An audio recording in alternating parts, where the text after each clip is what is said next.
All right. Hello, everybody. Let me get all set up here. Looks like we are recording and ready to go. So I apologize for last week. I got in the middle of the conference and all that stuff and just realized that it just was not going to happen, that I was going to get away to make our Thursday call. So I just threw in the towel and figured we'd make it up on this week. So a lot of really cool stuff. I mean, that show, it was the same and different, but a lot of really cool new stuff. I mean, the AI is moving at lightning speed. Some of the stuff that we saw there was just absolutely incredible, incredible, amazing, and scary. And there's also some stuff that I was kind of aware of, but I didn't realize how fast it was coming and how big the impact was going to be. And when I say impact, it's a negative impact if you're not prepared for it. And this has to do with internet marketing to its very core. Like when Ryan Dice opened up, he did his keynote speech to open the seminar, open the summit. And I was like, some of the stuff he was talking about was just, I'm like, right on. He is just talking the act language right here and now, talking about how important it is to be speaking your person's language and segmenting the audience and all that stuff. I mean, it was just right up front and center. Couldn't have been any clearer or bolder. But then he went into the threat that's happening and the ramifications of it. And they do a lot of ad buys. Digital Marketer does a tremendous ad spend every month. And what he was talking about was their ad spend has doubled in price, in cost, not in size, in cost. It's costing them twice as much to get the same amount of ads. And they are feeling the effects of that. So they're doing all kinds of testing to see how they can make that up on the other end by converting better. Because that's the only way you make that up. When your ad costs go up, if your conversion stays the same, it just costs you more to acquire a customer. So they had a few tactics I'll share with you guys on what they're doing to increase the, what they're spending versus what they're getting back, their return on investment. But some of the things that is impacting the cost of the ads is regulation. You would think the internet would have been regulated by now, but more regulation is coming into play. And a lot of it has to do with privacy. And I got to tell you, since even before the whole pandemic thing, the internet was getting, especially in the US, was getting very, very loose on privacy. Like, the retargeting and the following people around and the collecting data and all this stuff, they were very, very loose on it. Well, I think that stuff is starting to tighten up. The belt is going to start tightening. And one of the things that has already happened is all of the Apple devices now exclude all that data. So anything that you were buying ads through Apple products or, anything like that, that stuff's pretty much dried up. That has shriveled up. The data there is just not accessible anymore. The next one is Facebook. If you're running Facebook ads, Facebook is slowly but surely removing all the cool stuff that used to make their ad platform really, really unique and beneficial. Like the audience targeting that they used to have was amazing. You could get in and you could get demographic data. You could find out, like, who had purchased marketing materials in the last 6 months. You could find that in their audience targeting. And that's gone now. They have completely removed all of that. So they're removing all of the things that used to give us an edge as far as getting good data and being able to purchase ads that were effective.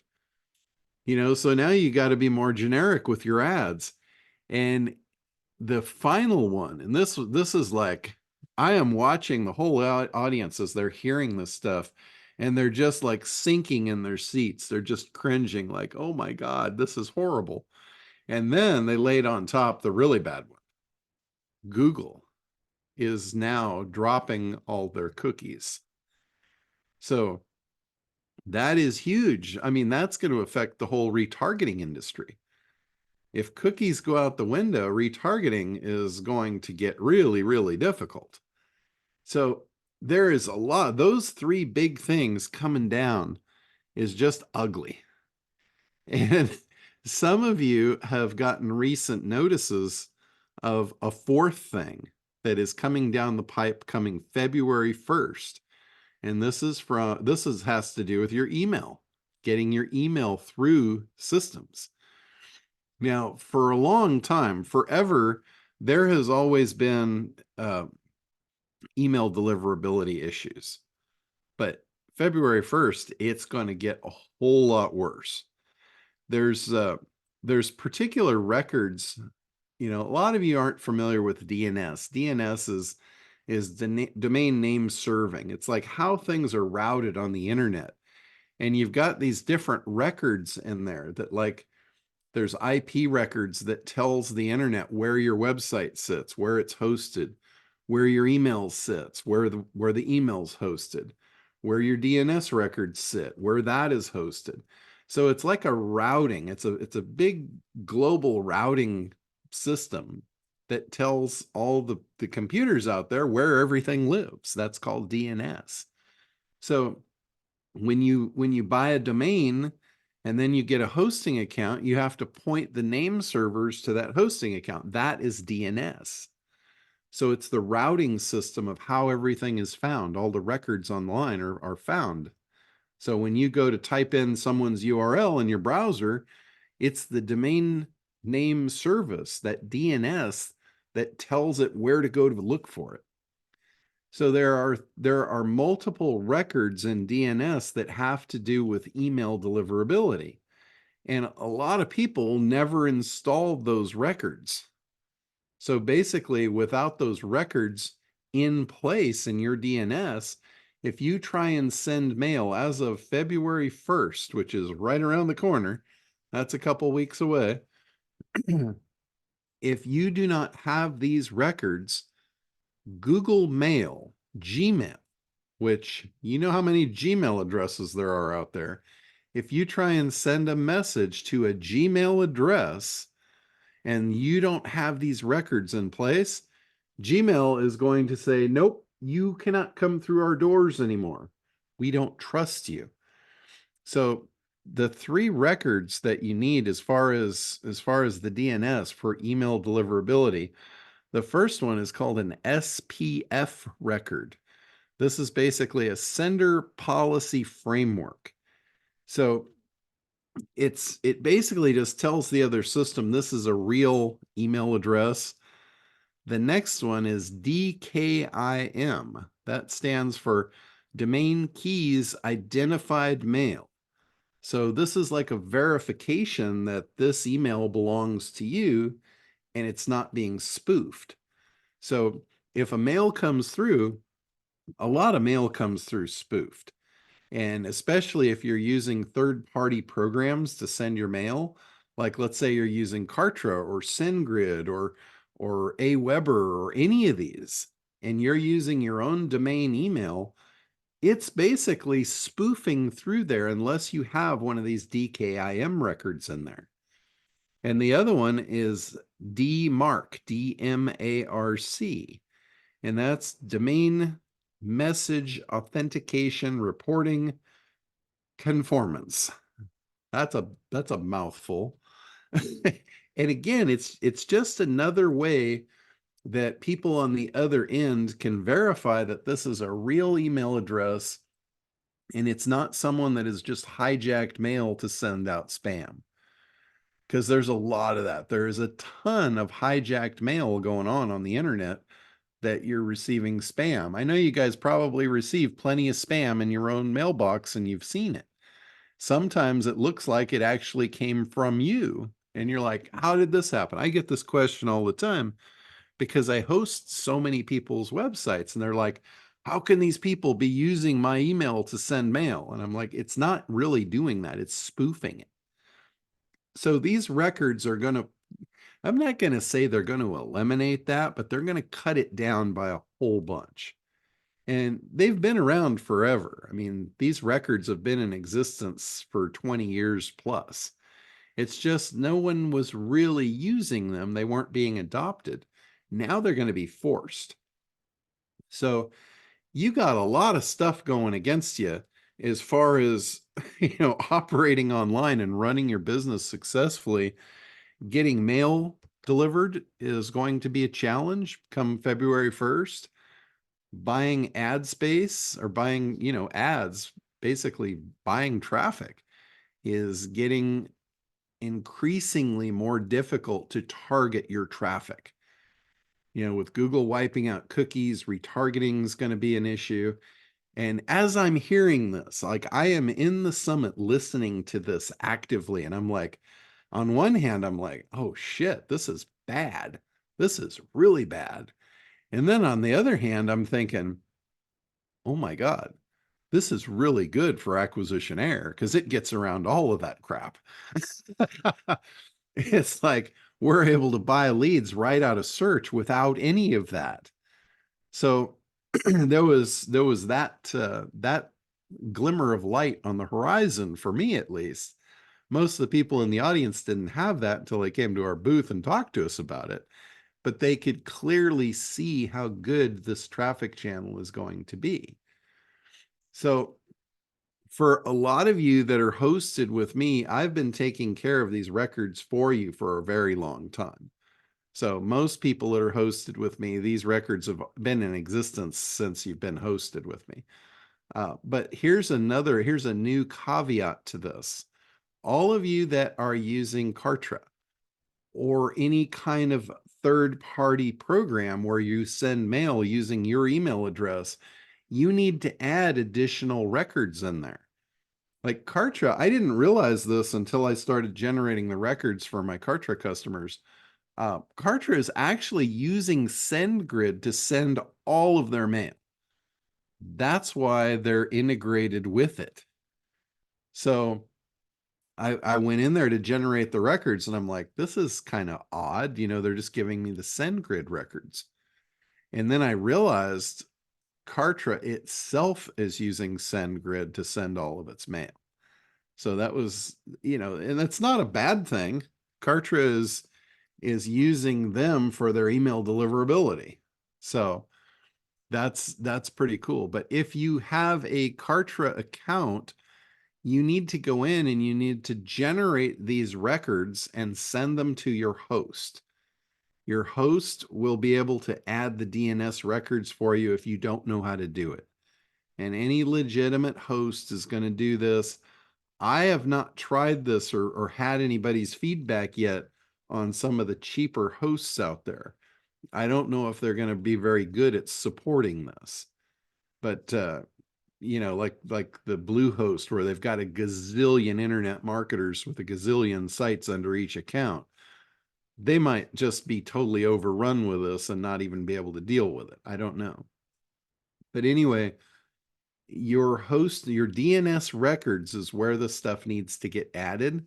So if you've got a host, you're going to want to reach out to them and confirm that you have all of these email deliverability records in place for your email. And again, you might want to write this down. It's SPF is one of the records that is needed. DKIM and DMARC. Those are the three records that your host needs to provide for you to be able to have your email deliverability proper come February 1st. And again, if you have a third party like Kartra, you're going to want to get the records and also send those records to your host so they can add those as well. Like, I'm going to show you how to do this inside Kartra. So let me pull up my share screen here. because I know a lot of you guys do have Kartra, so I want you to see how easy this is. So inside Kartra, you go over here to the little drop down, and there's a Kartra Mail DKIM here. You click on that, and you will get this here. I've already done it for my domain here, but if I go to the details, this is the instructions. It's log into your DNS provider, navigate to the DNS management section. Again, if you don't do this and you're relying on your host, just call them and tell them to add these records. But to do it yourself, you're doing this. And what you're doing for Kartra, this is Kartra specific now. Anyone else might be different. They might be having you add A records or text records or whatever. But in Kartra's case, they're asking you to add CNAME records to your DNS, 3 of them. So you'll see these are the 3 records. The type is CNAME for all 3. The host, you have basically, when you create a CNAME record, you have 2 fields to fill in. One is called the host, and the other is called the destination, where it points to. And you literally just copy this host, paste it in, copy the destination, paste it in the other box, and hit update. And you do that 3 times for these 3 CNAME records. And then once you do that, you save it here in Kartra, and it will say pending. And as soon as the DNS connects, it'll say connected. And then you're all good to go. So when you start this, when you add a new DKIM record, you will put the domain that you're using. Like in my case, it's internetdominators.com. That's my email address that I use inside Kartra. And then it will start the process. It will generate your records for you, and you're all good to go. If you're using the other one, they have Webinar Jam, which I don't know what they call it now. I think it's still called Webinar Jam. Same thing. It's the same exact system. So you do the same thing in there. But anyway, you really need to get a handle on this before February 1st. Reach out to your host, make sure they've got these records in place for you. And if they don't, have them add them. And if you have Kartra, give them those records to add as well. So, Chris, you have a question about that? I do. Thanks for this information, John. And I got to say, I really like the fact you have a clock on your meeting recording in the upper right-hand corner. So when you give specific things, I can just type in the time and go right back to that moment in the recording. So that's super helpful. I wonder where that clock came from. So basically I'm saying, I really like the idea I requested. Yes, that's what I'm really saying. I didn't even know that was possible till you told me about it. That's cool. Yeah, it's pretty good. Hey, thanks for clock. Where's the clock? I don't see any clock. It's on the Zoom meeting. Like if you look at the Zoom panel up in the top right, there's a clock going. It's not a clock, it's a counter. So like right now it's at 2012. It's right next to view. So if you took notice of that, like let's say I'm talking about something and you want to go back to the recording and re-listen, you can look and you can say, oh, it's at 2012, and then you can just skip forward in the recording to 2012 and you're right there. Well, I can see the counter on my recorder because I'm recording this, but there's nothing showing on mine other than the view. Okay. Well, you might have it disconnected or something. So I don't see it either. If you use the view and drop down, it's in there, and it'll say meeting timers. yeah. Oh, You gotta click. You have to You gotta click click on unhide meeting Yeah. timer. Oh, Okay. Yeah, it's See? in different spots depending on the view that you're on too. Like I'm on gallery view, so it's up in the top right. there you go. It just every week gets better and better and better. Just saying. Well, thanks. Hey, thanks for that. Anyway, thanks for that. My question specifically about the records, John, I have 3 different Hosts? no, in Kartra I have 3 different accounts, meaning I have 3 different domain names. Gotcha. Do I need to add those records for each one of those, or just is Yes. one universal? Okay. No, it's for each domain. Okay. So if you're using multiple domains to send email, you need those records in each of those domains. Awesome. So like I showed you, it was the click add button for the DKIM records. Yeah. You would click it 3 times, create 3 different sets of those records. Okay. Awesome. Well, that was worth the price of admission. Thanks. Absolutely. But John, it's just the domain, correct? It's not the alias domains the alias emails under the domain, the way I understand it. I have Correct. a It's just the .info, domain. but I have 9 different emails under the .info, but the info has those records set up. That's correct. Correct. These records exist at the domain level, not at the email address level. When the domain is covered, all emails under that domain are covered. So you just do it for the domain. All right, Teresa. So I have to do this in SendGrid as well. Yes. Okay. Yes. Now, I'm using SendGrid inside of Kartra only, so I don't have to go generate the records at SendGrid. I just do it at Kartra. All right, back up a bit because SendGrid's been driving me crazy trying to send my a link to a Kartra page. So how do you use SendGrid within Kartra? You've probably saved me another week of running around. Okay, so if you're using SendGrid in Kartra to send your mail through SendGrid, all you have to do is create the integration in SendGrid.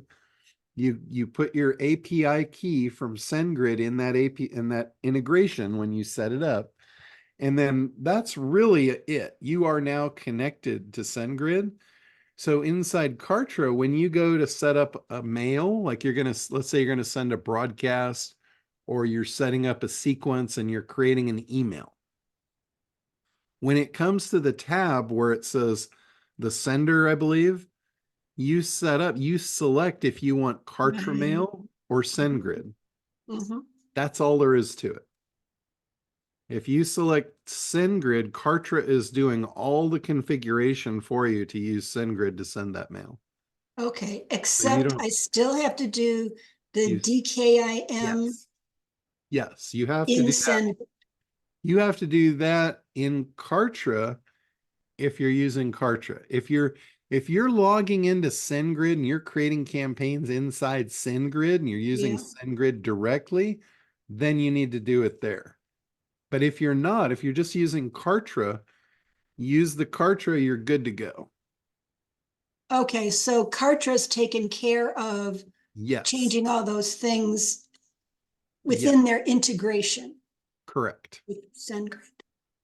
Yes, the only reason you would need to create those records inside SendGrid itself is if you were using SendGrid as a third party directly to create campaigns inside of SendGrid. But if you're using Kartra, your campaigns are in Kartra. It's just using the gateway to SendGrid.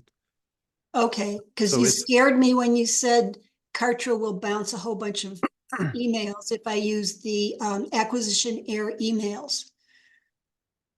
So I got confused. Yeah, Now no, I'm as more long clear. as long as you've got those records in, your mail should go through fine.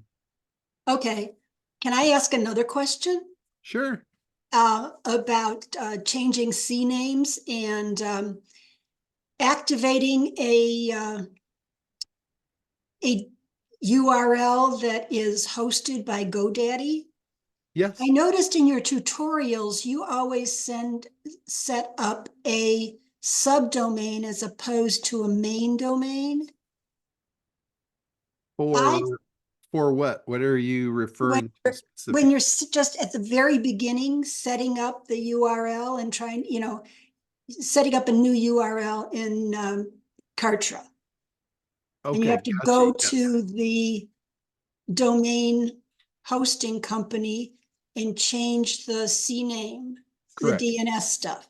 Yes. So what that is remember I said DNS is like the that's like the roadmap of where to find things on the internet. So what you're doing with Kartra, you're saying, I want to host Kartra pages on my domain under a subdomain. Right. So you create like get.yourdomainname.com, and you say, that's what I want in Kartra. I want all my pages on that get.mydomain.com. Okay. So But you tell what- Kartra that, and then Kartra gives you the CNAME record to add into your DNS records. Okay. So why are you using a subdomain instead of a main domain? Because if you point Kartra to your main domain, you can no longer have a regular website on it. They cannot share. You're saying, Okay. So if I had like a WordPress website, yes, it would be gone. If you pointed the WordPress, where the WordPress is hosted, okay. it's hosted on a different server than where the Kartra pages are hosted. So if you point that to Kartra, then Kartra is going to take over that whole account, that whole hosting account. Okay. So in most cases, most people want to maintain their WordPress site on its initial host. So they leave that record in place. They say, point everything that's on this subdomain over here to Kartra, and that's where all my Kartra pages live. Aha, light bulb goes on. Does But if I wanted to set up ostensibly a website, you know, landing pages and all that other stuff in Kartra, you can do that. I can do it with the main Yes. a main domain. Yes, So if you can. I set up www.cherrytax Yep. and did everything on Kartra, that Not would be a problem. okay. Yes, that's not a problem. It just won't allow you. It's not a real hosted account.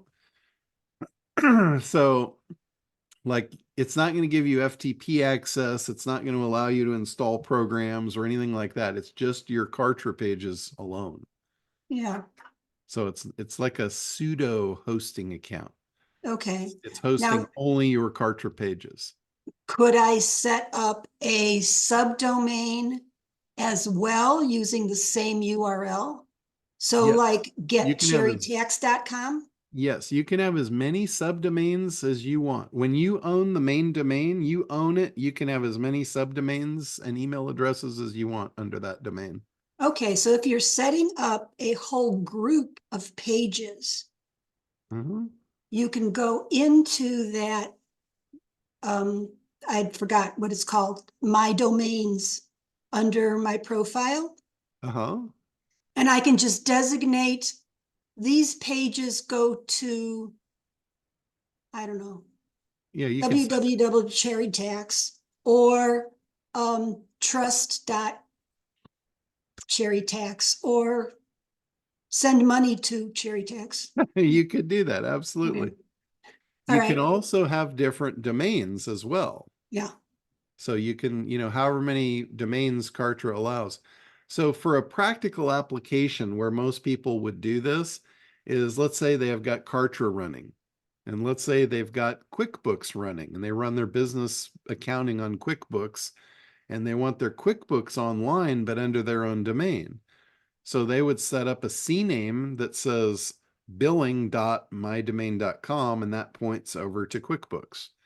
They would set up get.mydomain.com, and they point that over to Kartra. The main one just points to their regular hosting account on their WordPress site. Or if they've got a Shopify store, you can have a store. You could be running a Shopify store on a subdomain, and then all you do is you just link them all together with your linking in your navigation. So they link back and forth and it's all seamless. Wonderful. So Thank I you. know, and I apologize for those of you that your eyes are just rolling back. This is like some deep stuff that we don't normally have to deal with. I deal with this shit on a day by day basis, so I know it inside out. But most of you may have never even heard of these records or how this all works. So Boy, am I getting a crash course in it, John. hopefully I'm explaining it in a way that you can understand what's really going Mhm. on. It's not that It's not really that complicated. It's just a routing system. It's like an old switchboard where the operator's sitting there and it says, oh, this call goes in this plug. This call goes over here. It's just directing traffic. So that's all it is. It's just the modern day switchboard. Thank you so much, John. And if you don't have the switchboard, then it's like the train tracks where they have the derailers where this train goes over here and this one goes over there. If they don't switch them, the trains collide. Then you have a disaster. That's what happens if you get your DNS records screwed up. You have a train wreck. So you want to avoid train wrecks on the internet at all costs. All right, Randy, go ahead. Oh boy, yeah, I fall in that category that you just mentioned. I don't even. I'm just confused. I'm a user. That's all I know. All I want to do is speak, coach, and run my business. So I have a question about the SendGrid in Kartra and also the DKIM and all that. And then I have another question that has nothing to do with that, but it has to do with acquisitionaire. And I'm going to try to go through this really, really fast. And if I can't get the understanding now, I'll have to get on the phone with you or something later. So you want the best news of the day, Randy? What? Since your website's hosted with me, I was going to say that. Your Kartra account, I'm going to do it for you. So that was my first question. I don't have the SendGrid integration done yet. I need to do that. But if I do it in Kartra, like it's set up, and acquisitionaire, which I'm already on and have set up, and I've gone through all the videos, anything that comes through that you're managing for me, I don't have to worry about. Is that true? That's correct. Okay. You're under my protective wing over there. Well, but a lot of people here are not. So I don't want anybody to get blindsided. Yeah. Well, I would implore you to get on limbo land if you are not a techie person. Get on the boat, get on the plane, get on whatever John has. Because if you're just a user like me, you're just going to be, I don't know, confused. Anyhow, that's why you hire a mercenary that kills stuff. There you go. So the question I have about acquisitionaire, real quick. I watched all the videos. I've got it set up.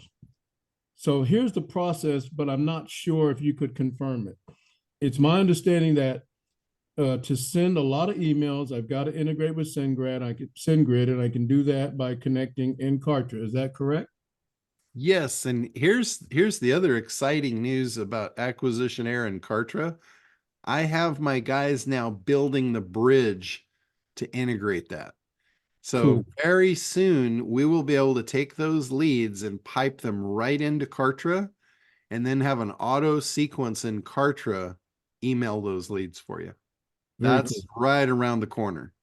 All right. So and then same thing for anybody in Go High Level. We're doing the same thing with both of them simultaneously.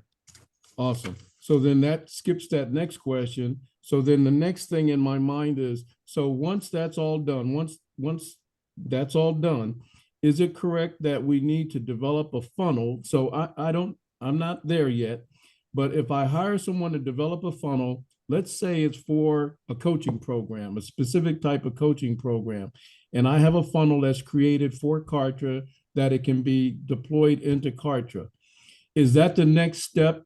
Because if acquisitionaire gets me the leads, then that funnel, I should be able to take those leads and put them into that funnel and run it through this process of funneling, right? That is correct. So think about acquisitionaire as a traffic source. Okay. Leads are traffic.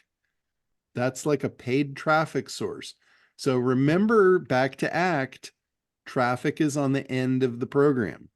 You need to create the campaign first. Right.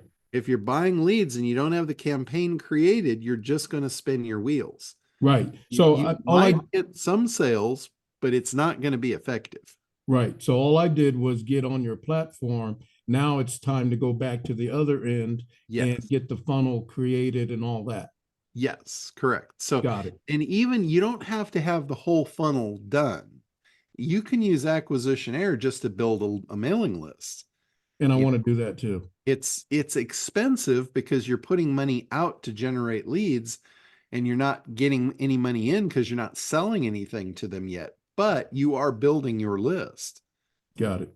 So, you know, there's that aspect to it. But yes, as soon as that list is built, the sooner you start integrating or interacting with it and giving it value and making it offers, the faster you're going to make money. Got it. Okay.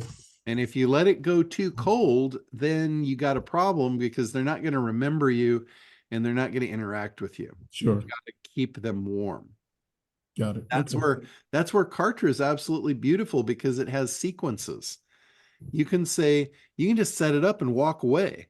You can Mhm. say, okay, now my leads are coming into Kartra. They're going to get an immediate response. And then they're going to get a follow-up X amount of days later and another follow-up X amount of days later. And it's just going to keep communicating with them until they either buy or die. So And die once the is when fun- they say stop.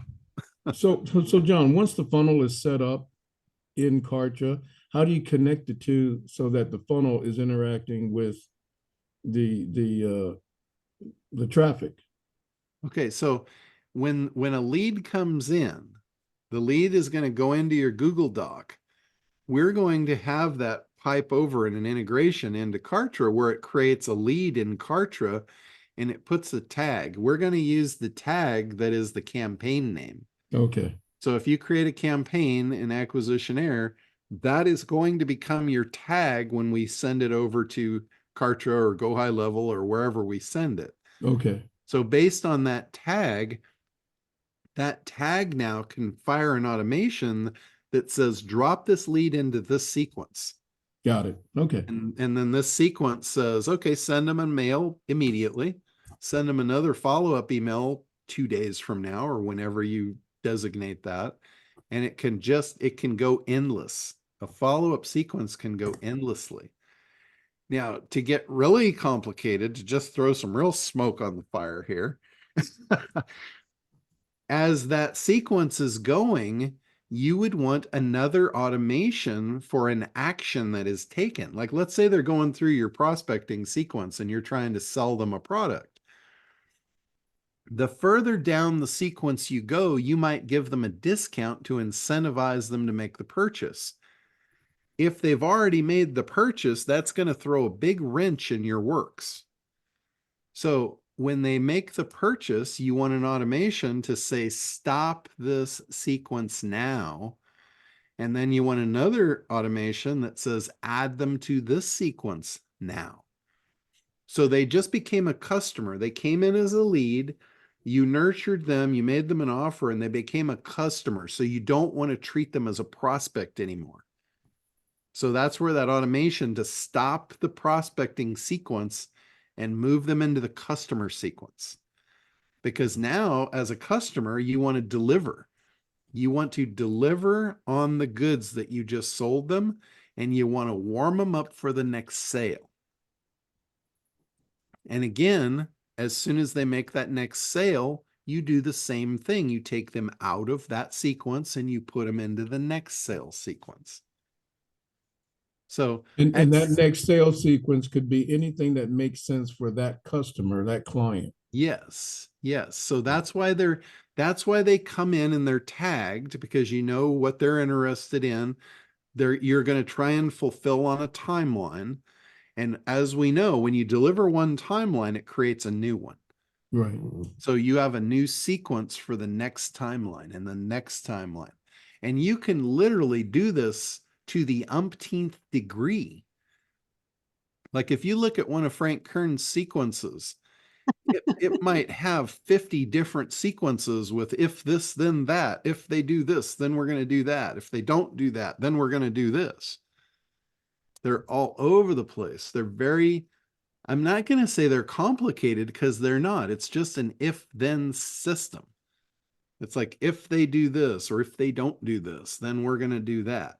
Yeah. And it is exactly what a salesperson would do in real life. It's absolutely duplicating what a real salesperson is doing in real life. And what is that? Automation. Automation creates freedom of time. You no longer have to do this, but you have to do it once. Yeah, the first time. Like I have told my customers for the last 25 years, like I've been setting up autoresponder sequences for customers for 25 years, long before Kartra or any of the modern programs were around. And what I would tell them is I say, look, the next person through your gate, the next person to opt in, or the next person that comes into the system, I want you to treat that person like they're the last person on earth. If you screw it up, you're out of business. Your life depends on this person. I want you to give them the most spectacular experience they've ever had so they stay with you forever. And as you're doing this, all you have to do is drop that into the sequence so the next person through gets the same exact experience. Mhm. You've got to do it once. If you're not willing to do it once, you're never going to get it automated.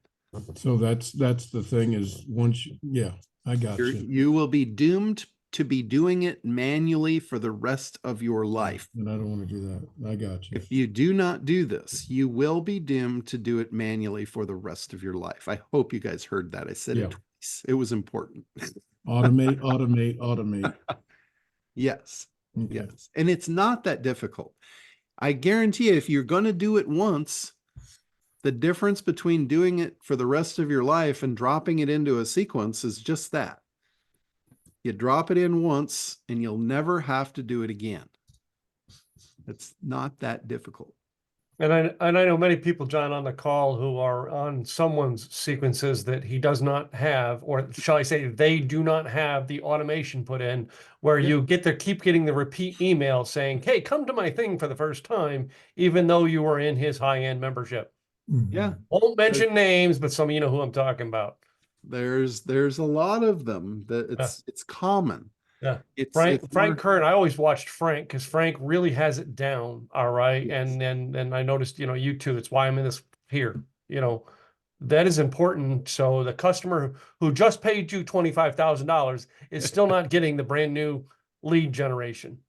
All right. Hey, I'm trying to get you as a sale. Buy this program because they're already in it. Yeah. Well, I remember like when I was first really starting to market for myself, like, for when I started out, I was just for clients. I was not doing anything myself. But when I first started doing stuff myself and I actually created an online program that I was selling, I made that mistake. I had sold the program to a boatload of people at the full price. And then I did a special price for those that didn't get in, and I sent it out to the whole list, and I had all the people that paid the full price come back to me and want the discounted price. It cost me more in the refunds than I made in new customers doing it. And I'm like, wow, that's a pretty big hole I just put in my foot there. I shot myself in the foot. And I'm like, how do I make sure that never happens again? And honestly, I didn't have any way to make sure that never happened again until Kartra came out and it gave me a program that I could actually use, and it was easy. Infusionsoft was around. I could never get Infusionsoft to work. It was just too damn complicated. But Kartra, when that came around, that completely changed the game for me in my own marketing. I could actually finally do it. Because, a lot of you guys consider me this high-end tech guy, and I'm really not. I am not a coder. I'm not a programmer. I'm closer to you guys than you think. I'm just considerably lazier, so I'm going to find a way to make things easy. So that would be the biggest differentiation between us. I know I'm probably way lazier than the most of you. Bit modest, but so I'm going to find a way, and Kartra was my way. Kartra, I absolutely love that program. I hope it never goes away because I'll just throw in the towel if it does. I'm going to buy it someday, John. I'm just stating that on your call. I'm going to buy them someday. I already know what it cost me to buy them. So just saying, beware. Tim's buying them. Well, awesome. I hope so, because I want them to stay around forever. All right, Libby, go ahead. Okie dokie, thank you. Okay, so one of the questions was answered. Yes, you are hosting my site, so I don't have to worry about the little DNS-y whatever. Right? Okay, good. So yay. The other thing is, so on acquisition error, I went in to do the SendGrid thing. I put the API key in there. I did that, but then from there, it's asking me all the DNS stuff. And that's when I got lost for that. Okay. So that's kind of like on a little hold there. I'm like, what do I do now? Yeah. And you know, like you said, it's a routing system, and I get the whole switchboard and the thing there. But I guess I feel like I don't want to be like downloading and switching and doing stuff that I have no clue Yeah. what I'm doing. And hey, guess what? You just screwed everything up. So Yeah, no, you're not. Well, probably you not won't. a good You idea. won't screw anything up. I know. I just helped Jay with this yesterday because he made the mistake of sending acquisition error to his main domain, so then he couldn't have a website on there. And I'm like, it's a better idea to send acquisition error to a subdomain, just like we do with Kartra. That way, you have your main domain reserved for whatever you want to do. That's like your home house. Okay. Your So main domain is like your home. so I'm So that's also where your website goes. looking at because you do the website stuff, so I don't have to deal with any of that. But I also am looking at Go High Level because of the thing with Brian. So that's Yeah. I want to know when that connection will be, and then do I need to do all the DNS stuff for that too, or is that something that he does, or he does with Brian reached out to you and me, and I told him that you don't mess with any of that stuff. It's me. right? So when he has records to change, he's just going to send them to me for you. Okay, because I think I have a training with them Monday morning. So Okay. I'm like, I don't even want to touch stuff. So Yeah. my position error is kind of like still on the tarmac. It has. Well, here's another thing. I Yeah. want to put two things out that apply to everybody here. Okay. If you guys are hosted with me and Mhm. you have a Kartra account, Mhm. let me know, because I don't necessarily know about your Kartra account and I may not have access to log into it. So if you want me to do your Kartra records for you, shoot me an email and either copy and paste them in there or send me your login for Kartra so I can go in and do it for you. Okay, well, just take that down. This is recorded. You can go ahead and do it. I've got you and Randy just written down here, so you guys will The get taken care problem of. children. And they're like, No, it's- I no, sent you're you not an a- email. You're like, oh my gosh, here she goes again. No, you guys are not a problem at all. The other thing I wanted to say is anybody that is running acquisition error as an agency or a white label, or actually as a white label, and you're going to change the DNS, I would recommend that you choose something like app.yourdomain.com for your white label.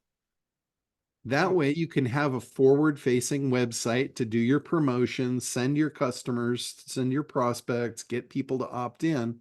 And then when they sign up for your white label, whatever you're going to call it, it goes to app.yourdomain.com for the login.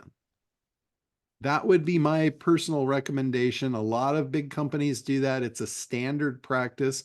If you go to Kartra, Kartra is a perfect example. If you go to Kartra.com, you get their forward-facing website with all their promotional material. When you log in, it's app.kartra.com for the software. So that's where my I got a recommendation. question, John. You said can we get that through, say, Namecheap or GoDaddy to buy the app or how we No, how do we add the app? You don't have to buy anything. You already own the domain. You can have as Right. many subdomains as you want. I see. Okay. All you have to do is log into your DNS hosted Gotcha. panel for your domain and add the CNAME for that subdomain. Okay. That's all you have Thank to do. you. You don't have to buy anything. Sounds good. Thank you.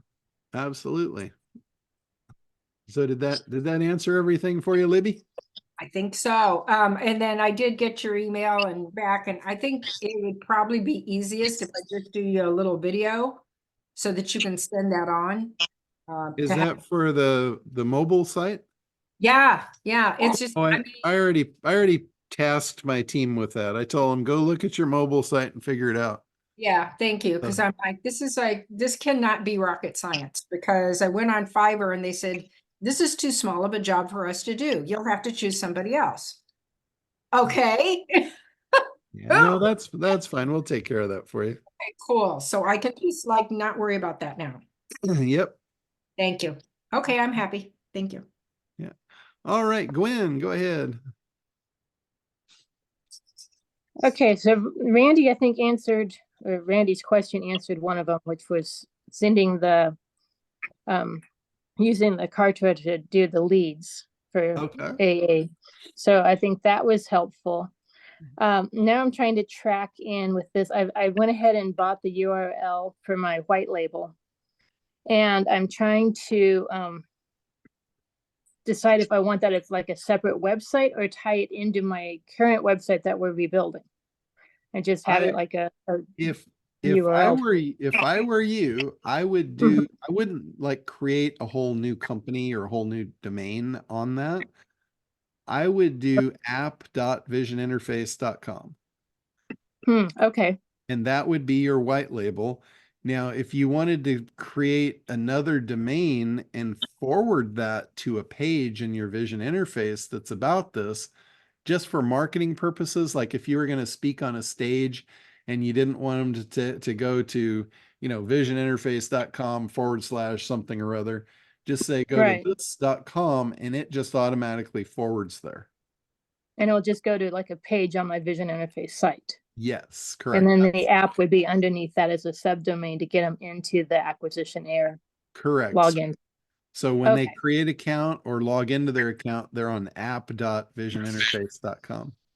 Okay. Because I think those are my two questions. I was trying to follow through and trying to get all this worked out. Yeah. Yeah. The simpler, like when you're designing your business and you're designing your freedom, make it as simple as possible. Don't complicate things. You don't need like 10 different web domains, try and simplify things. It will make sense for your customers as well. So if you're sending customers to Vision Interface for your business and maybe you're doing your billing under that name because that's your company name, but then yet they're on this other thing, that's totally different. The reason that I did Acquisitionaire under its own brand is because it is a separate thing and we're going to have resellers, and I don't want the resellers going out there and putting this thing out and then have everyone else go around them and come to the Internet Dominators site and cut them out. Okay, gotcha. So that's why I didn't put the Acquisitionaire on the Internet Dominators site. It's to protect the resellers. So that makes sense. They might find out, oh, well, yeah, John Limbacher's involved with this, but they go to Internet Dominators and they don't see it and they can't order it, and so that it's not giving them an easy way to cut out the reseller. So it was by design. Okay, because I was trying to figure all this out, making my connections and trying to get all that to you, and I'm like, how do I do this? So that's a perfect reason not to follow someone's lead unless you understand their motive. Right. So I had a different motive than what most of you have. Most of you want to become a lead gen agency, use the platform, and have all roads lead back to you. And I'm just helping you support that in the way I'm doing it. I'd rather resell and let other lead agencies take it. Yeah. And just absolutely. get the income off of it. That's what I want to do. Yeah, that is very, very wise of you. That's very likened to what I would like to do as well, because I don't want the extra work. That's me. Yeah. Now another thing in touch. Yeah, before we get to Richard's is going to love this, so I'm saving this specifically for you, Richard. We have a guy that he's created an automation to take the lead, pop it in, and get it into a texting bot.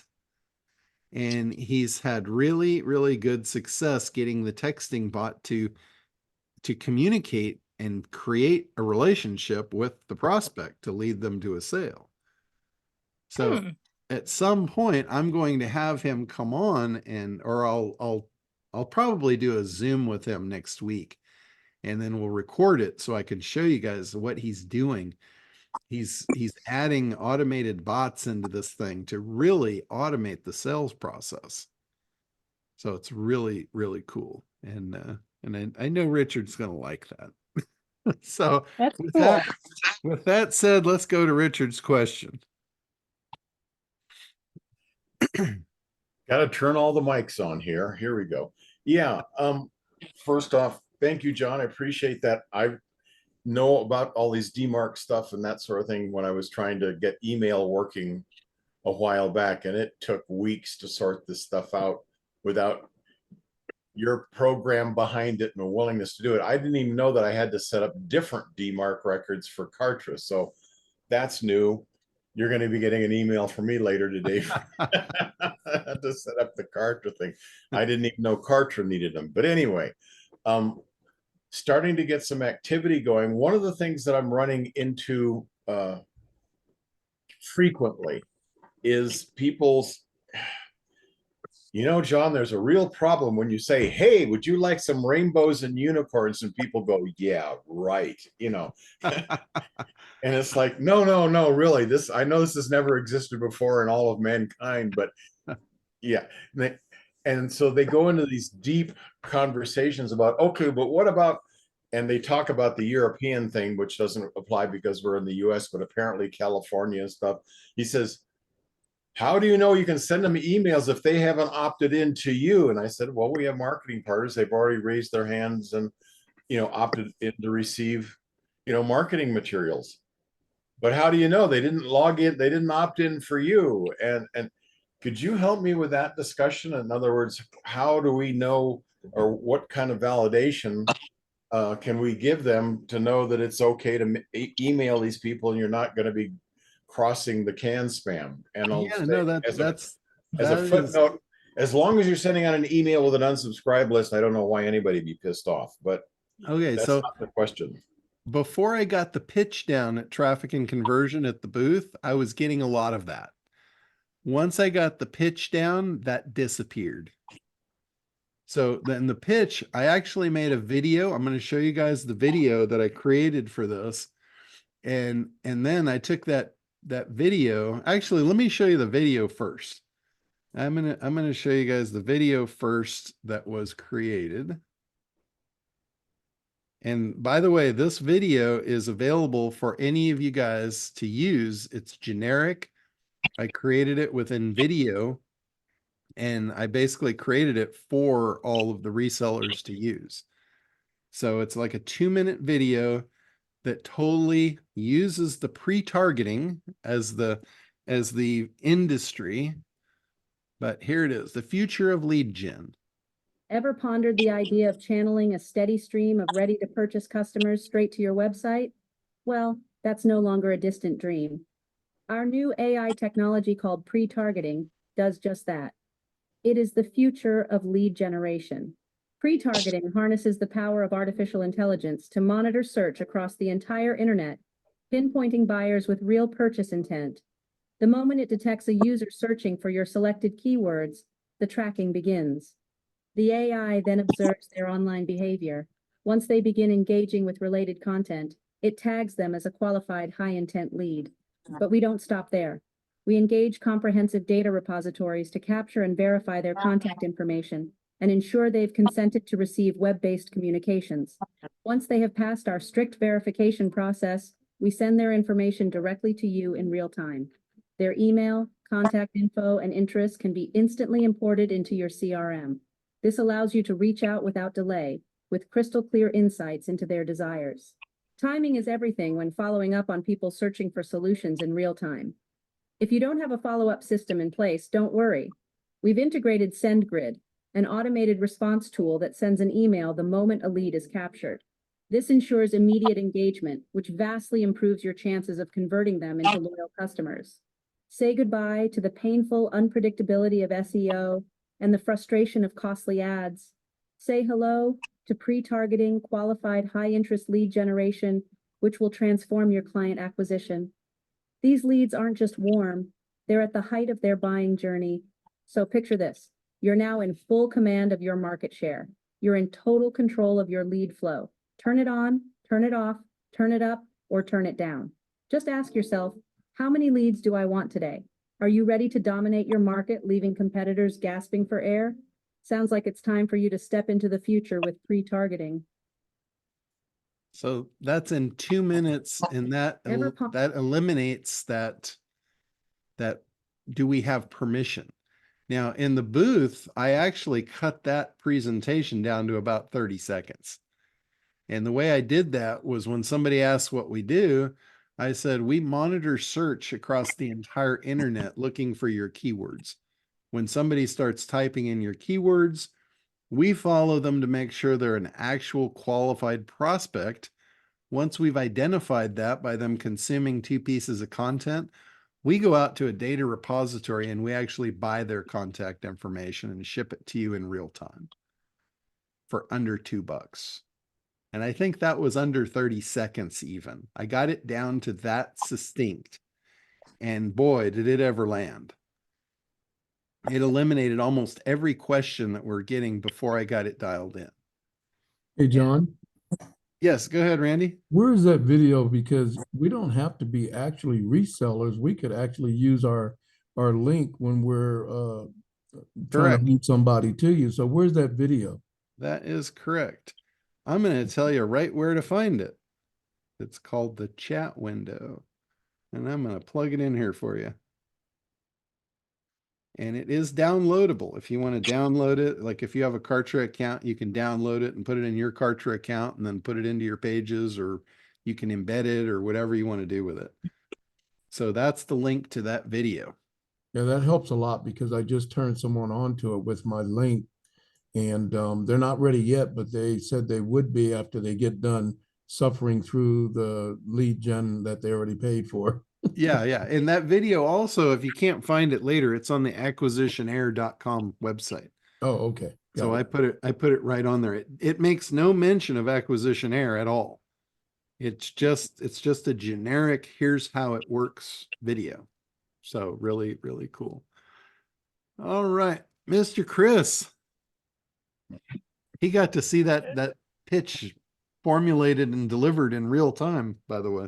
Yeah, that was good. That was Chris a great- actually did the pitch and just landed his first customer from the TNC today that I did a meeting with. So congrats to Chris. Ooh, Awesome. He's making money. making money. This guy's not messing around. He's got a lot of network within the real estate space, home security, a few other industries. So he's excited. Cool. Yeah, he was pretty fired up, but you know, resistant, right?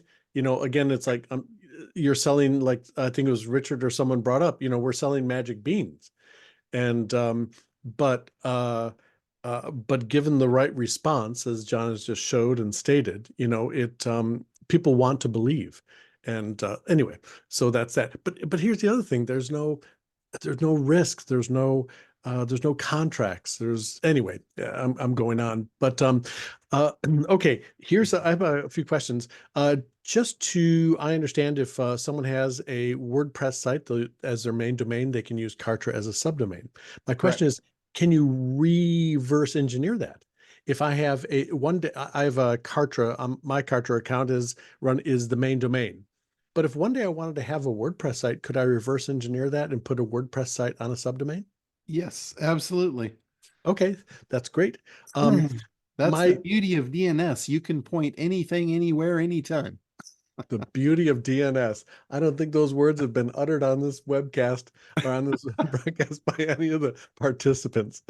All right. The other thing is that you mentioned about the integration about my Acquisition Air white label account is on a when I integrated it, it is on a subdomain. So I'm all set there. I don't need to do any DNS or anything. Okay, super. Yeah. There's a question. This is every time I listen to that video you just showed, I swear it's Ellen DeGeneres, her voice. Did you? Yeah, no, that wasn't by intent. Yeah. That was pretty great. Real quick, I just have a question. See, those things like that, the non-generic stuff's very helpful. So the training, once I went through it like twice, it's really good, really, really good for answering all the questions I had about acquisition error. Is there any new training coming or any additional generic stuff coming in the future? Yes, I'm going to do another webinar just like we did originally. Okay. I'll do another one of those. It's like an open Q&A, and because I mean, I know so much more about this now than I did a month ago. Okay. So I'm going to definitely do another one of those. But that video, I want everybody to know that video, all I literally did with that was I wrote a text script and I pumped the text script into nvideo.io, and it made that video for me. All the animations, all the transitions, the voice. I just picked a woman's voice. There have about 30 different women to choose from. That one sounded good. I selected that, put the script in and hit go, and it created that video for me. The AI stuff is really, really getting amazing these days. And to that point, I wanted, before I go further in the Q&A and lose people, I want to share another thing about what was going on at TNC in AI. And it's the ability to clone voices, clone people, and create your own scripts inside their bodies. Like there was an example used with Roland, and I didn't get to see it. I just heard it secondhand from Chris because he sat in on that session. But I'm thinking, like, my mind's going crazy, like, oh my God, I could do all kinds of shit with this. And it's like, the first thing I thought was I could write a script between like Frank Kern and myself, digitize both of our bodies, digitize both of our voices, and let this script do a webinar between me and Frank. And for you guys to see how good this stuff is, I'm gonna show you do another screen share here. This is exactly that. This is a cloning of a person and putting them into someone else's body. Rashad, please come out. I'm going to walk around you and just scan your body, right? Yep. All right. That's an interesting shirt you wore today. Is that the one you're going to wear all morning? All right. We've inserted you in the avatar selection. And then see where the red is going. You could choose different players. Yeah. So then we're going to pick Port and Tucker. All right. You ready? Yeah. All right. So go ahead and roll that. There's that shirt. Yeah. Yes. That's what I'm doing. There you go.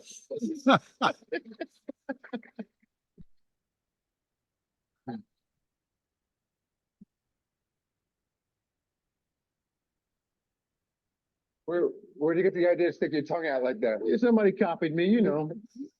It's like you've been lifting. So, anybody want to be an NBA star? You can literally take any footage and replace a body inside of it. It's freaky good. They call it deep fake.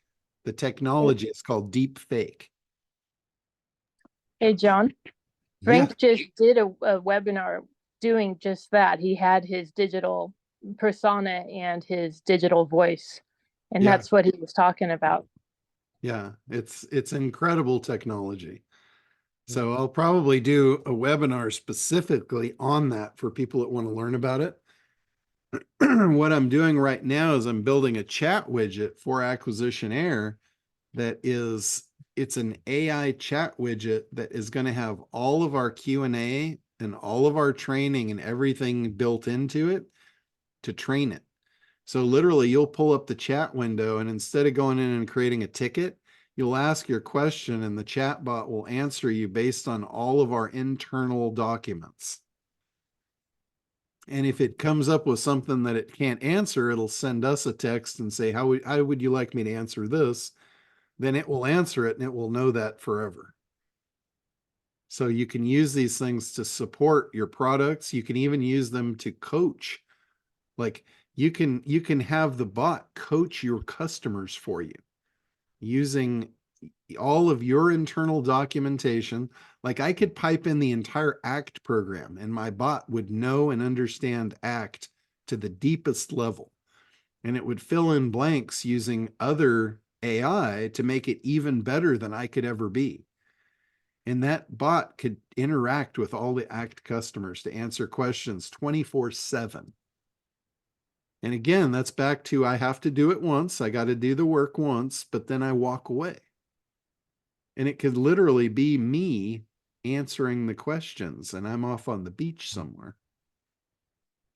And you know, John, in Roland's, not to interrupt you, but in Roland's presentation, they demonstrated bots that were actually making sales calls. Yeah. And well, that's what Jeff was doing. And this sales bot, it knew it wanted to talk to the manager. It got someone who was not the manager, just like, part of the sales team.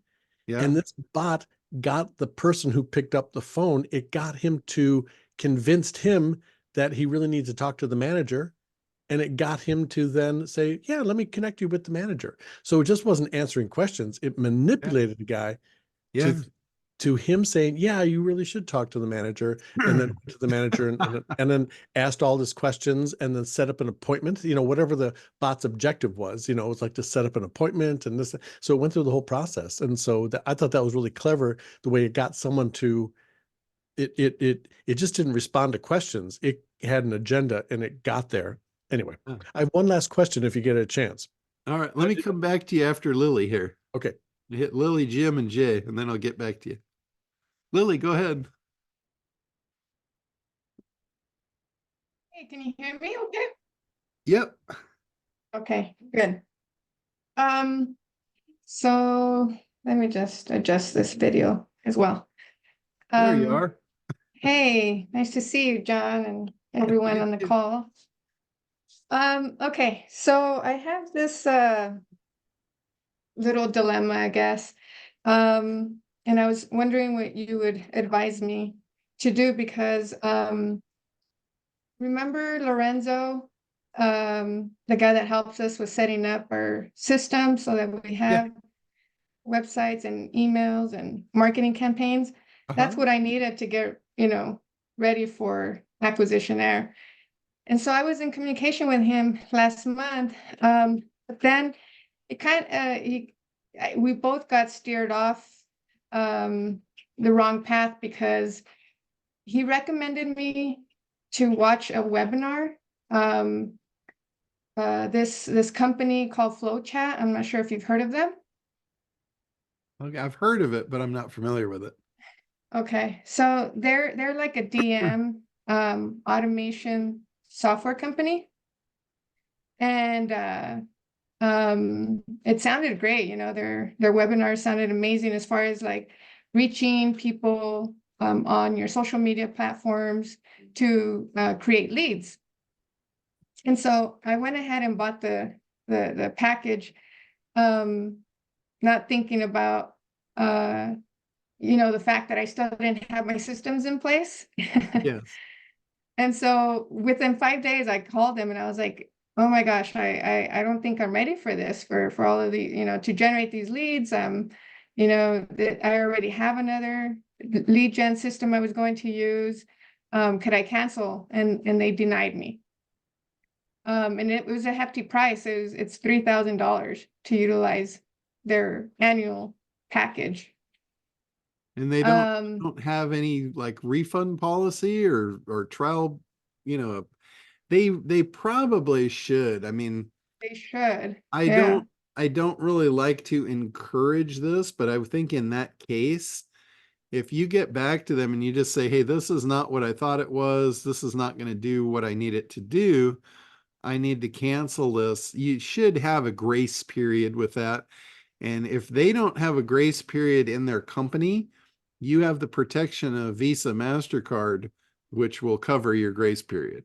So that's what I thought, but it didn't work. I tried to here's how charge back. And the chargeback didn't go through? No, because the vendor denied it. The vendor said there was no billing error. Okay, well, it's not about a billing error. Mm-hmm. It's about you not being able to use the product as you thought you were going to. Yes. So, Yeah. and did you contact your credit card company and the chargeback didn't go through? Yeah. I contacted both the founders of this software and explained within 5 days that it wasn't going to work for me for these reasons. And then they denied it. They said, they just said that they don't have a refund policy. Their company doesn't. And so I called my Visa company and they gave me a credit temporarily, but then they denied it after contacting the vendor. Oh, yeah, that's just really unscrupulous as far as the company goes. Yeah. I would read your contract on that because that's like the coaching thing that Craig and I dealt with. Our contract is what saved us. But in your case here, to have your lawyer go through the contract of what's on their page, their terms and services, all right, because there's a way around the fact that you didn't get what you paid for, as I think the angle you have to go about on this with the credit card. Yeah, that's just usually the credit card things they're really lean toward the consumer, not the company. Right. Yeah, and yeah, that's it. Totally Yeah, lean yeah, to it. exactly. The credit card's going to lean more towards you. And what was the other one I had on that, John? Was you can play dirty, but I would wait to play dirty as long as you can. And that's me. Like someone put in the comments, I'd run a press release on them.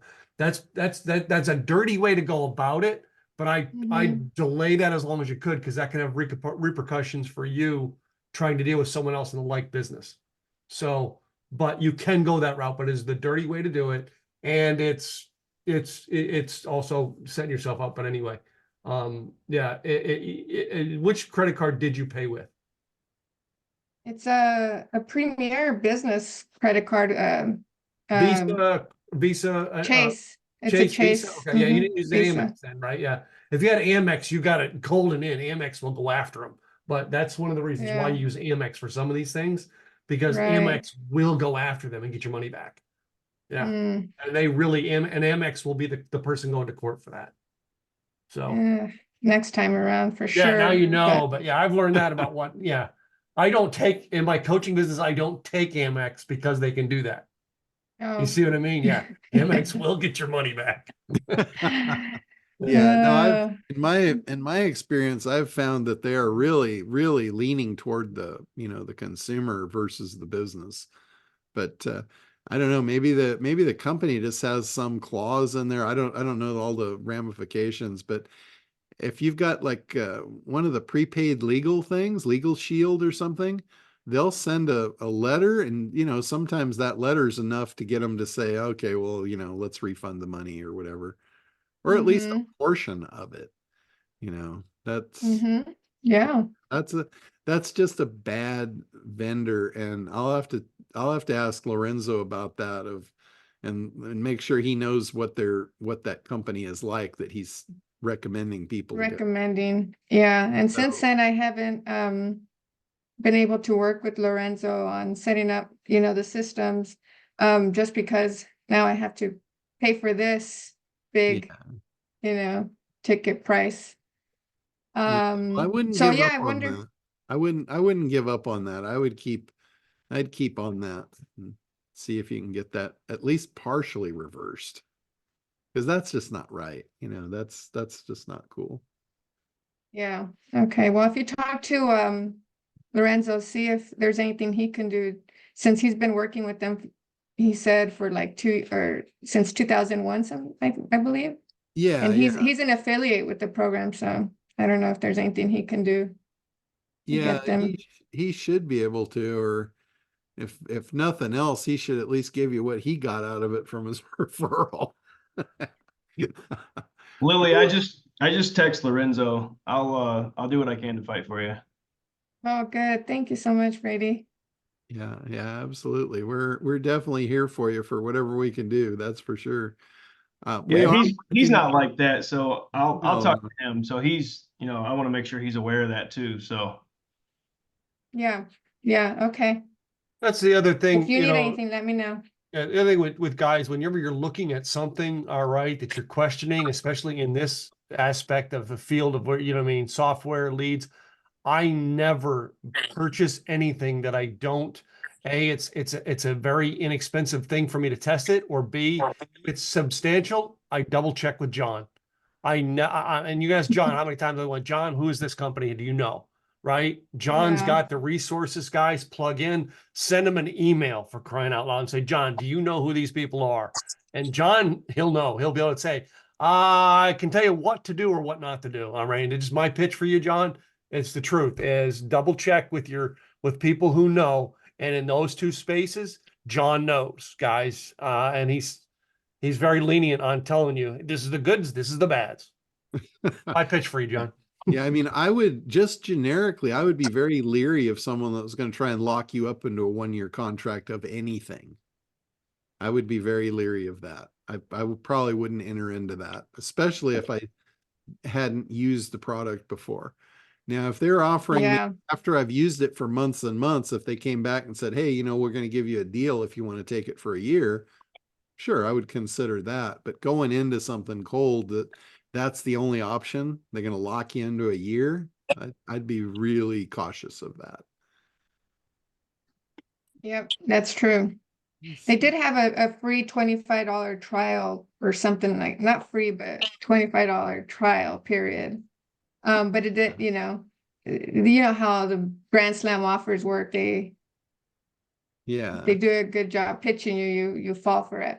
Yeah, unfortunately, there's a lot of people that are really good at selling stuff, and sometimes they're not quite as good on delivering. That's true.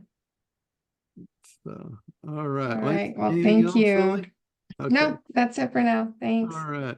Jim, we've made it around to you here. All right. I'm so sorry to hear about that, Lily. Good luck with that.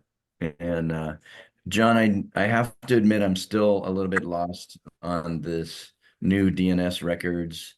You mentioned SPF record, DKIM record, and DMARC record. If we're using your hosting and Kartra, we've got it covered. If you're using Kartra, just send me the records and I'll add them for you. Okay. That's all you have to do. Anything that I'm hosting, just send me the records for your Kartra and I'll plug them in for you. Okay. And Thank then you. I had my guys just go through this week and just do like a mass sweep of all of our DNS records of all of our clients to make sure that everybody was covered on those records. And there was a few that I had to go in and manually do, and there's still a couple more I have to fiddle with, but for the most part, we're all dialed in. Okay, so with your hosting, that's great. I have a personal email that's a Gmail address. What do I do with that one? Okay, Gmail, I think they probably cover it for you as well, because they're the ones that are going to block people that don't have it. So my guess is I don't think you have a problem there, but you could reach out to support and just say, hey, you know, with these new regulations coming down February 1st, I just want to ensure that my records are in place for my email deliverability. I'm sure Gmail is going to have that covered for you already because they're kind of behind it. Okay, great. And then the third question is, what if you're using a CRM like Aweber, which I'm using outside of Kartra? Do I have to do anything additional there? Yes, you'll want to reach out to them just like you do in Kartra and get your DM records. And again, just send them over to me. If I'm hosting it, I'll plug them in for you. So basically any program that you're sending mail with your email address through their system, you're going to need these records or that mail is going to get bounced. Gotcha. So you might have multiple sets of them on the same domain name, and that's okay. That's not a problem. It's just basically records saying that this is a valid email and this is, you know, this is not being spoofed. Okay. So they and let it then through. if some of my clients are on HostMonster or GoDaddy, I can just call support and figure out what to do. Yeah, if you have access to their DNS, it's super easy to add the records in there. You just have to be able to navigate to their DNS records. Where do you get what to plug in? I get like SPF record, but Well, in the host, yeah, you might have to contact the host to find out what the record is for that host. And you it's the DM may- records. Yeah, it's the SPF, the DMARC, and it's those three And records that DKIM. Yeah, exactly. Okay. So most hosts should be familiar with this. If you call a host and they're not familiar with this, I would seriously recommend changing hosts or at least considering it. Well, thanks to you and your team for helping out with this. Yeah, absolutely. That it? Yep. For All now. right. No problem. If you have any trouble, just reach out and holler. I'll take care of it for you. Awesome. Thanks, John. All right, Jay. Hey, what's up?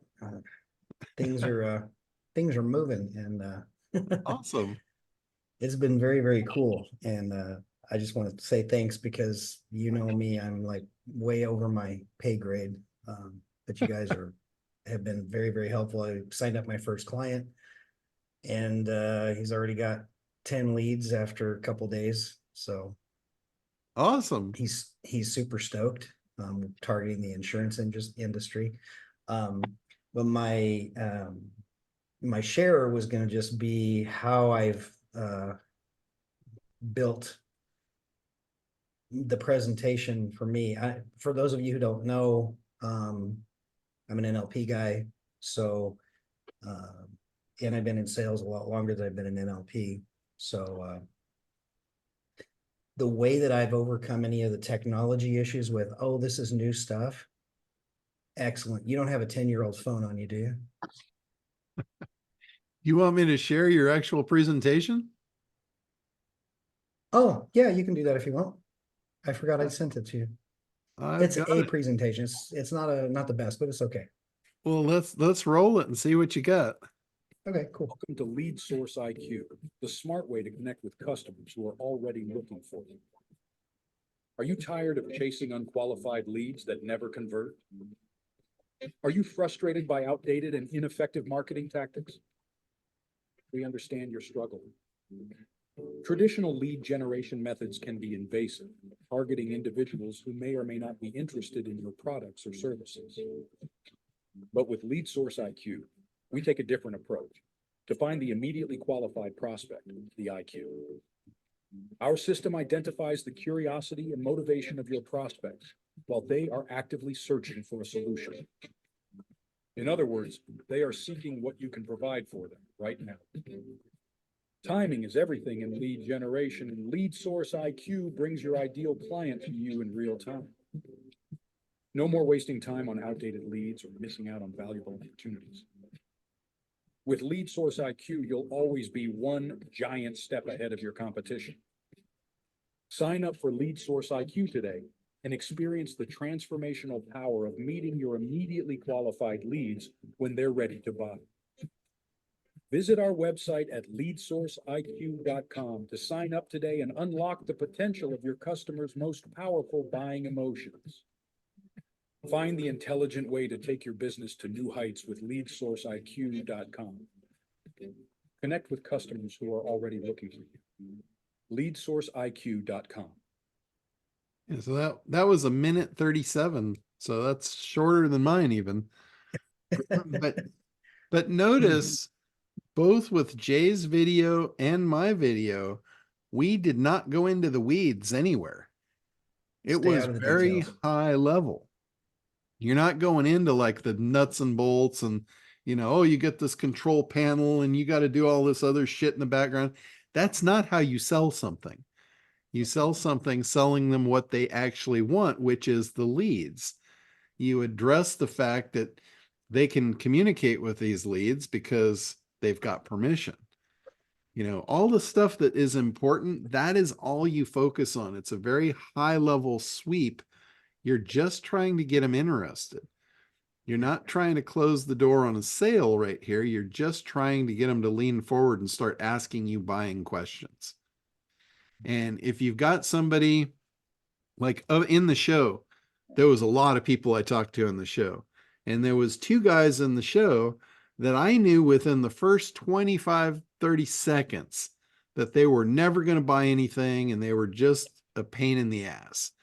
They were asking all kinds of questions that made no sense, had no relevance, and they were really trying to figure out a way to justify they were not going to buy this for any reason. And it's just like, you got to just stop wasting time spending time and money on those kind of people. Just The best let thing them when go you get and- somebody like that is to just say, you know what, I don't think this is going to be a good fit for you, Yeah. and walk away, go to the Yeah. next. Because not Exactly. everybody's a good fit. We're running Exactly. into the same thing. Not everybody's a good fit. The people that really would love to have it aren't a good fit because they don't have the system in place to make it work.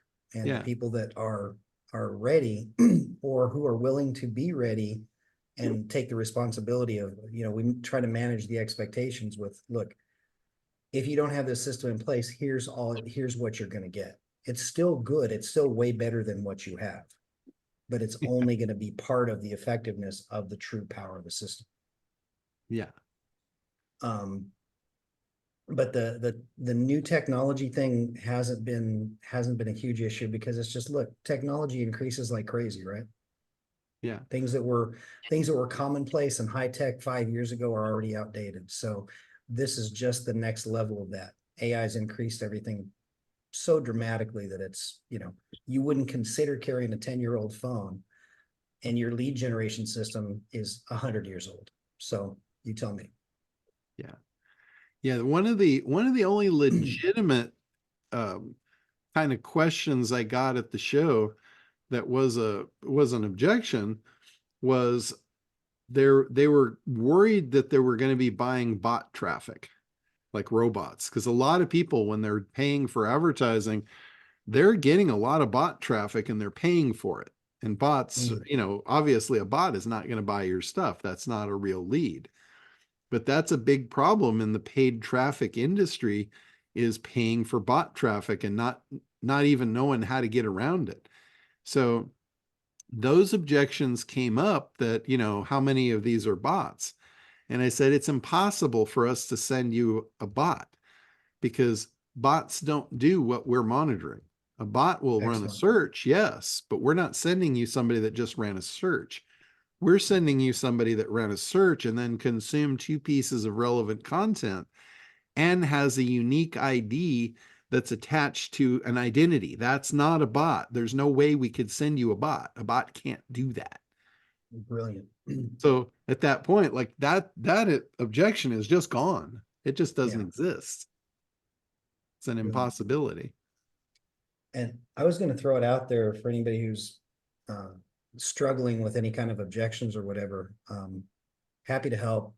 In NLP, we have several ways to answer objections very elegantly. So if they want to do if anybody wants to do like a content call or digging into your avatar's values and criteria or pain points or anything like that, it's kind of my wheelhouse. So I'd be willing to offer a time to set up a meeting or something like that if there are enough people interested, and I wouldn't charge anything for it. Just, kind of a gift to the community thing. Yeah. Jay, you should kind of map something out and we'll just do a webinar on it. All right, cool. And then it'll help everybody, and you only have to do it once. Well, in that case, then if you guys have any objections that you're having difficulty overcoming, and you could send them to John or send them to myself, when we do the webinar, I'll have several elegant answers for every objection that you guys send me. Oh, that would be awesome. So Jay, put your email in the chat so people can get a hold of you and do that. Sure. Is it jay@rapidempowerment.com? No, I'm just going to give you my Gmail. jwilliamscoach@gmail.com. Okay, cool. But if there's, and if you're struggling with individual stuff, whatever, emails, stories, metaphors, all that stuff, that's, we're having a whole lot of fun building out cool responses, cool little email things, blog posts, and all that kind of stuff. We're having a good time. So if you want to really understand your customer, I can probably give you a hand. So that's awesome. But yeah, if you want to set up a webinar, John, I'm happy to do that. Okay. Yeah, no, I'd love to do that. I think that would be awesome.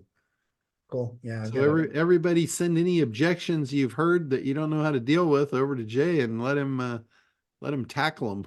We'll Yeah, do that. we'll put them on the webinar and all that stuff, and it'll be fun. All right. Well, cool. Let me go to Sue. Thanks. Sue, go ahead. Actually, I just wanted to know, you were planning to set funnels. So what is the progress about that? Because right now we have only the template of 3 emails for the acquisition air. So because I just want to know what is the frequency of emails. I just wanted to have a sample template of funnel, because I did my 3 campaigns and I didn't see the real good results. So I just, yeah. So it depends. Like there is no sample funnel because there's so many different avatars that you could be sending to. The whole thing with any marketing campaign is there's no one size fits all. There is no generic marketing campaign. There are frameworks. Like, you know, if it's a cold email, you're going to reach out with email. The thing you're trying to do is you're not necessarily trying to make a sale right out of the gate. You're trying to build a relationship. You're trying to get interaction. So instead of giving them a link to like, hey, here's a link to download my stuff, that's a little upfront and forward. What you might do is say, hey, I've got this really cool thing. You know, if you're interested, respond back and let me know. I'm happy to send it to you. And then they'll email you back. And then when they email you back, then you can send them a link to the page where they can download the thing. And because they've made that interaction, they're like 10 times more likely to do the download and opt in and now become an actual lead in your pipeline. And then once they do that, then you start a follow-up sequence with them based on that action that they actually raised their hand and they downloaded that thing. So your next step is to help them more. Like you say, hey, you know, I'm happy you downloaded it. I hope this is working for you, but I'd like to offer more assistance. I did, you know, a free 10-minute video showing you how to get the most out of this information. And then at the end of the video, you can say, you know, I did a webinar on this showing you how our product actually gets you what you want. And you're basically building them up to that trust to make that purchase from you. And then, you know, another thing too that they talked about at Traffic and Conversion, and this is really important. This is like a big thing. These guys are really good at figuring this stuff out. Like when sales funnels stop working, there is a fallout. Like when everybody's doing the same thing, all of a sudden now everybody's seen it and it doesn't work as good. So they're doing things called, they're relying on call outs. Ryan said when he used a call out as their initial contact, their results doubled, tripled, and quadrupled by using call outs. Now, Richard's a little confused with the word call out. I can see that. A call out is what we have referred to in the ACT program as the eyebrow. When you create a page, a landing page, there's an eyebrow at the very top, and it's a little line calling them out. If you're a marketer, that's a call out. If you're struggling in your business, that's a call out. You're basically saying, if this is you, this is for you. That's a call out. So they're using those call outs in their front end ads. They're like, and they're focused on the problem. Whatever the problem is, like if you're struggling from this, that's a call out. You know, if your leads are costing you twice as much this month as they did last month, I got something for you. That's a call out. So in the landing pages, if you look at the creation process in ACT, it's called an eyebrow. That's what it's referred to as in the industry. So call outs, eyebrows, those are the things that the digital marketer team has found to really, really increase their activity getting people into their funnels is using. And what is the frequency of emails? Again, that just totally depends on what you're selling and how much time it's going to take them to consume it. There's cases where you might give them something and they're going to want something immediately, so you can trigger that. So there's no one size fits all. The other thing that they had come across is reversing the funnel. The typical funnel goes like this. It's a free lead magnet, and then it's a small sale, and then it's a little bit bigger sale, and then it's a good size sale, and then it's a jumbo sale. It's your high ticket item. And what they've done is they have just reversed the sequence. They'll do the call out. The call out goes right to the high end offer. If the person doesn't take the high end offer, then it drops back to the low end.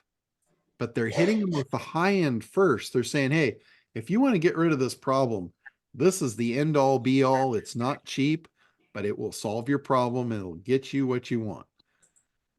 So it's a reversal of the traditional funnel where you're going low to high. Here you're going high to low, back to high. And they're showing their results, and these guys, they don't show the bad results. They test the crap out of everything. You never see that. All they show you is what works, which is what I love about the traffic and conversion team. They test the crap out of everything, and they just flat out come out and show you what works. So these are some of the things that are working now to get them better results to offset the higher cost of the traffic and keep them profitable. It's call outs and reversing the funnel. High end to low end, back to high end, instead of the traditional free to low end to middle to high. That was the traditional funnel. So you might try that. You might try and reverse engineer that whole process in your own system and see if that's working. I know a lot of you aren't quite up to that yet, so you haven't tried the traditional funnel. I would, depending on the market, again, if the market is hearing, remember we talk about what are they hearing, seeing, and feeling? If they're hearing, seeing, and feeling the low end to the high end funnel, you might want to reverse it up right out of the gate. If they're not, if it's something new and fresh and, you're not like in bloody water, trying to market in bloody water, you can get away with the stuff that's always worked traditionally. But if that's already burnt out, then you're going to have to try something new. So, back to Chris here. All right, John, this is just so much information. This has been a great call. So kind of overload, huh? No, not at all. I mean, again, I'm just taking time notes and I'm going to go back on all these topics. It's just, but man, you really, just from my perspective, you've given us a lot of actionable information. It's everything, all the stuff we can take action with, and it's a really good call. So I have one last question for you. You may have talked about this before. Say I'm setting up a campaign. I'm buying leads from my business and putting out a campaign and contacting 1,000 leads a month. My question is, have you talked about or suggested that I use an alternate email for sending out my initial email sequence to leads so that I don't now I know it's not spam and I know they're targeted, like they're looking for this information. So it's likely it's going to get open and appreciated. But did you at one time suggest using an alternate just in case I'm sending out 1,000 a month and it eventually is flagged as spam, just so I don't blow my main email I'm using to my actual clients? And if you're ramping up and you're getting good reaction, then that's not really a concern of mine. If you're coming out of the gate swinging and you're going to do like 1,000 a day and you're going to pipe them through, and if you act like a spammer, you'll be treated like a spammer. But with this, I mean, these are pretty targeted leads to begin with. And if you're trickling them out and ramping them up and you're getting good open rates and all that, the chances of you burning an email address is pretty slim. It's like transparent, like you could see through it. But if you're going to send generic email and you think you're going to get complaints or anything like that, then yeah, you want to protect your domain email. So in that case, I probably would use some sort of a burner email to do that. But I don't really see what we're doing with Acquisition Air as needing burner emails for the most part. Okay. I mean, if you're going to go like, if I were to sell Acquisition Air to one of the marketers that I call them, like the bully marketers, like let's say Billie Jean, if I was going to sell Acquisition Air to Billie Jean, I know damn well he's going to cook the shit out of it. He's going to go out, he's going to buy all he can, and he is going to blow those email addresses up. So for him, I would say, yeah, you might want to put those on a burner email. But for any of us, we're not going to be doing that. We're going to start off buying, 10 a day, 20 a day, maybe 100 at a time to test stuff quick.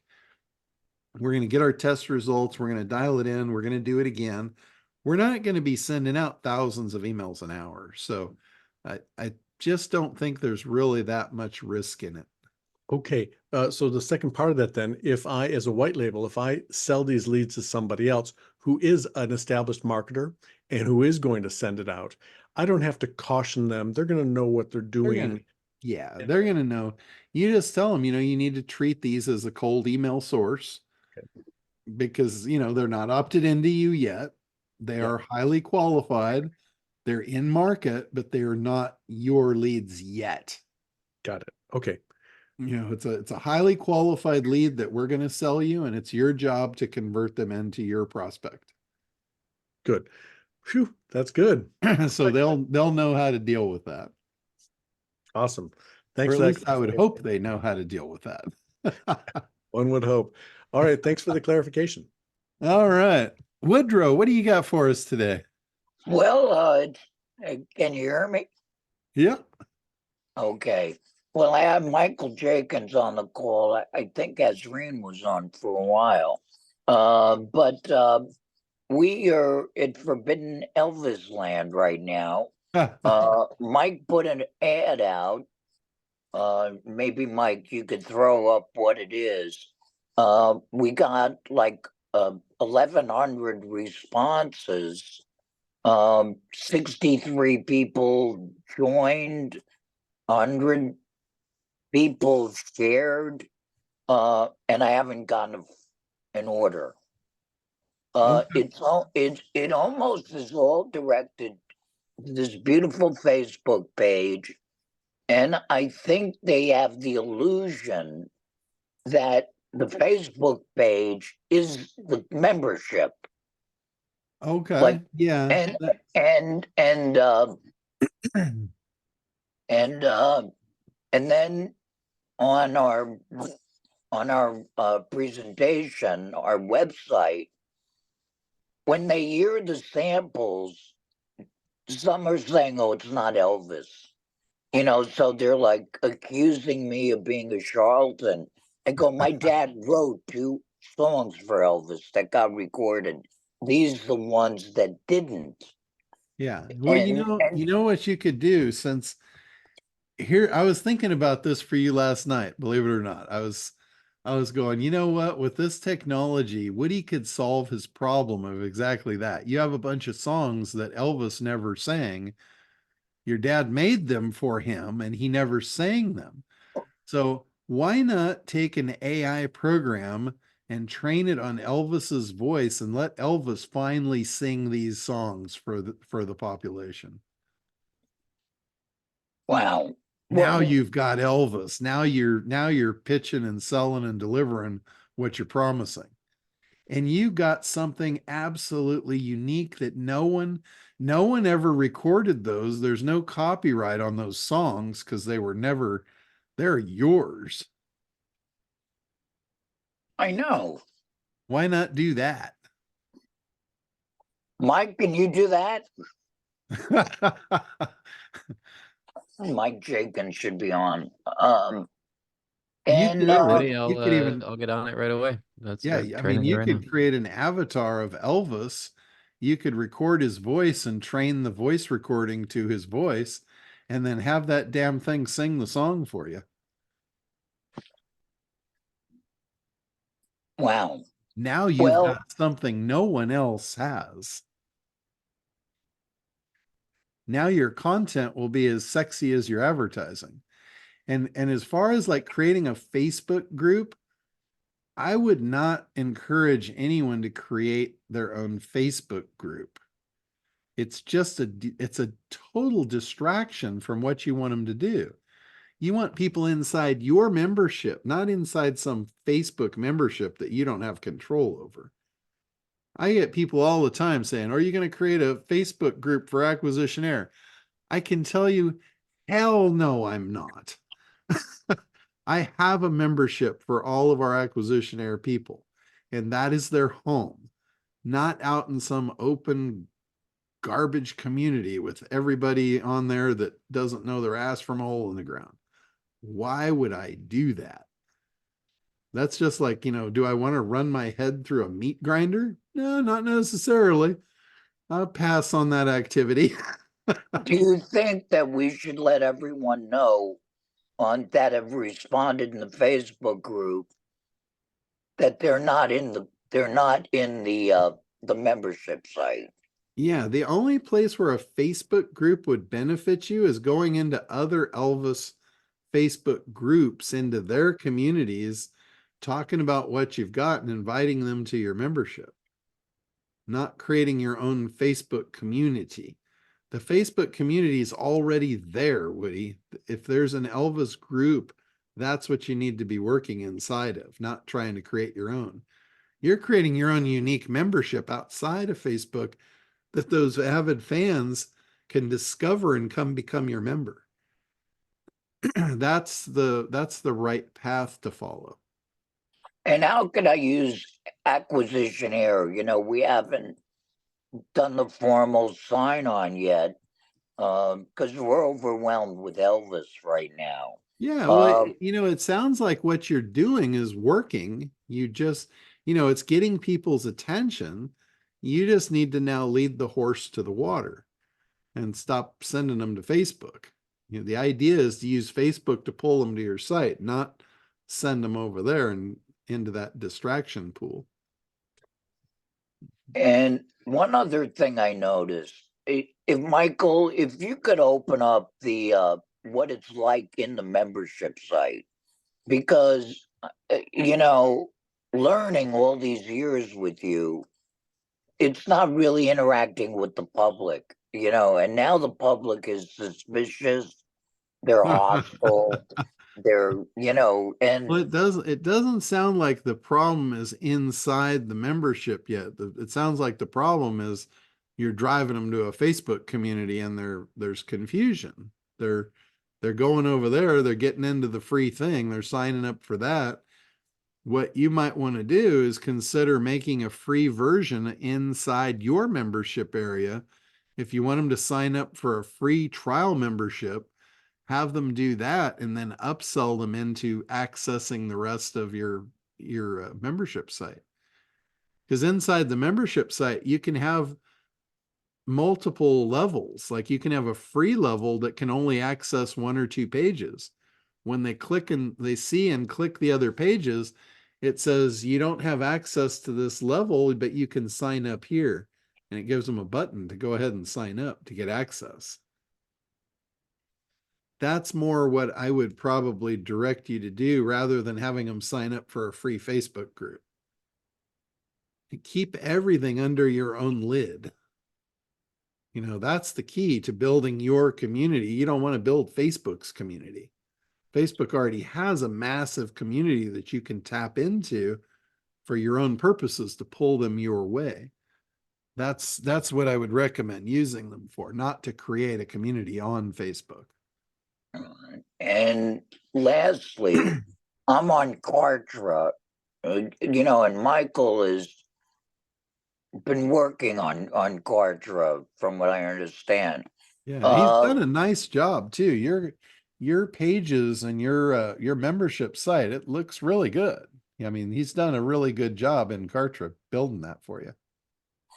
Well, Michael, could you open up what it's like in the membership site and show, because the thing about Kartra, you know, like for me, I wanted to create a beautiful place to go and hang out. And the platform of Kartra doesn't let us be as creative as I would like it to be. So here it is. Let's say you paid your money. This is what you get. This is number one.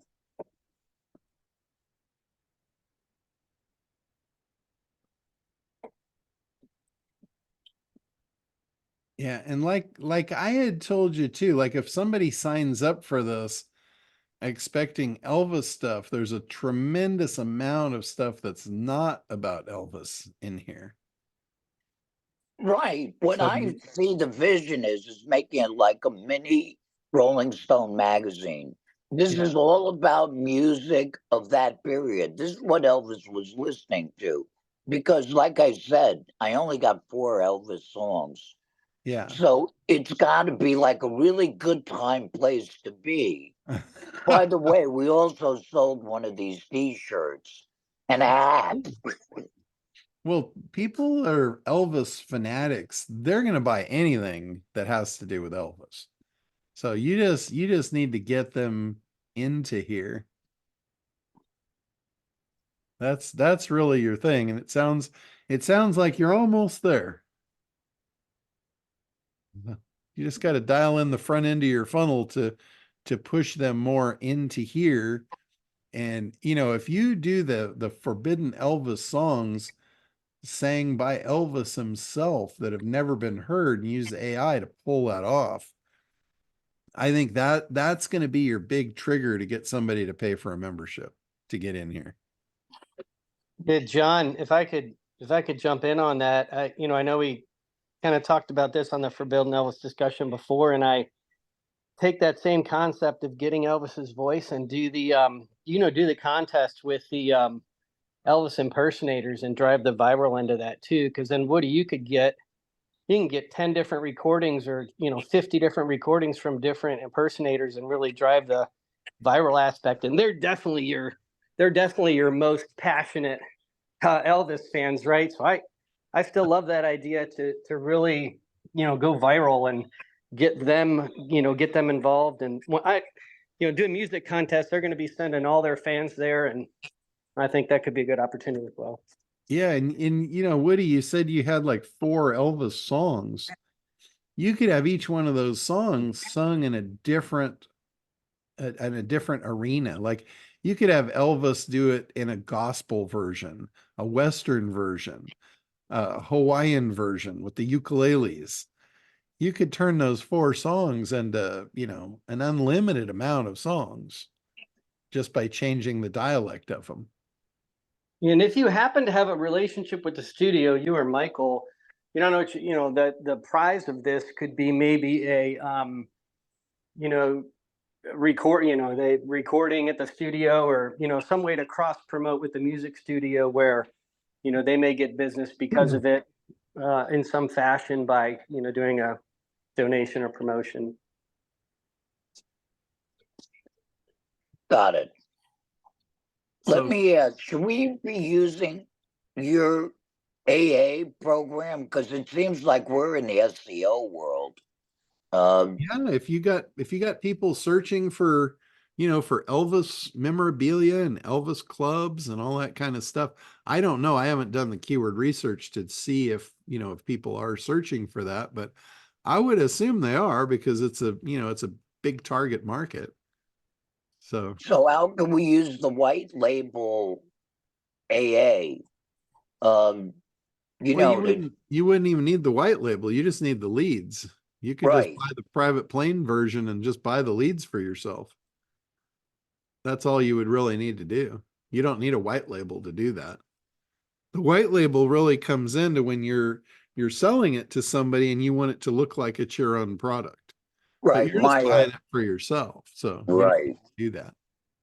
So maybe we should shift our budget into that, rather than the Facebook one. It could be. I mean, you just go into it with the understanding that you're going to need a cold email sequence and you're going to need to, market that way. I'm not sure how you're doing your follow-ups through the Facebook ads, but just know this is treated as a cold email sequence. So Mike, any questions? Leads come in and you respond to them, try and engage them, try and give them something, and then try and get them to pay for something. Yeah, it's like no matter which way you get leads, the process once you get a lead is the same, and that's the funnel. So what John is talking about is basically, we've started running Facebook ads and we've only just begun. So we haven't taken the time to test different variations, test different audiences, test different campaign objectives. So it's still a long process of testing and iterating on our hypotheses to narrow in.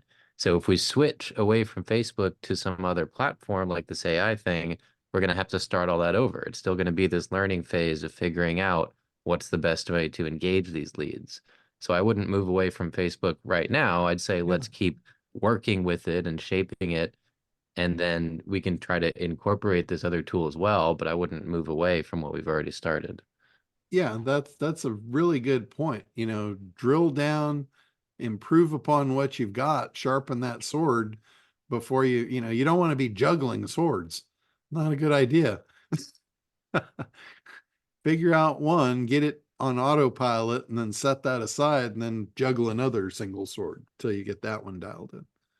Right. I mean, I think you said the keyword there is like get it running on autopilot, right? Like my analogy is like spinning plates. Like we're still getting the plate spinning. It's not stabilized yet. It's not able to spin on its own, right? But there will be a point where that's happening, and then we can go spin up another plate, and then we just have to go back every once in a while and add a little more inertia.